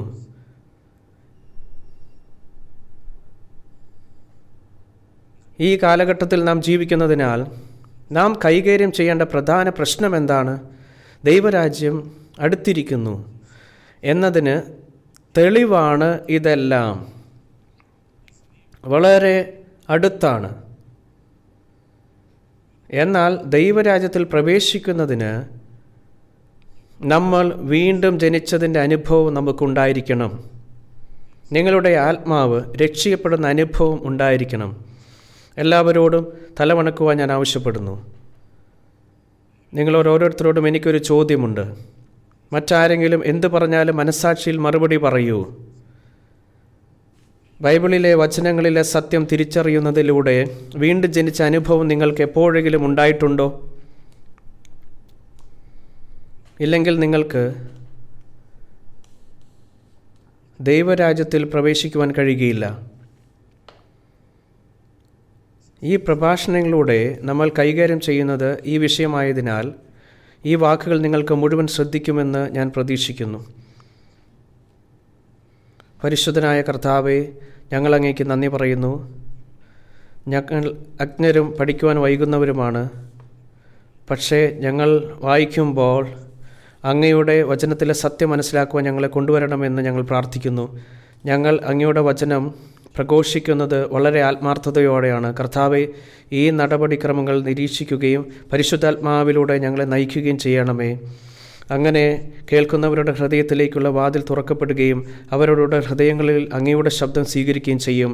ഞങ്ങൾ ഒരുമിച്ചിരിക്കുന്ന ബാക്കി സമയം അങ്ങ് കാത്തു സൂക്ഷിക്കണമെന്ന് ഞങ്ങൾ പ്രാർത്ഥിക്കുന്നു. ഞങ്ങൾ അങ്ങയുടെ നാമത്തിൽ പ്രാർത്ഥിക്കുന്നു. ആമേൻ.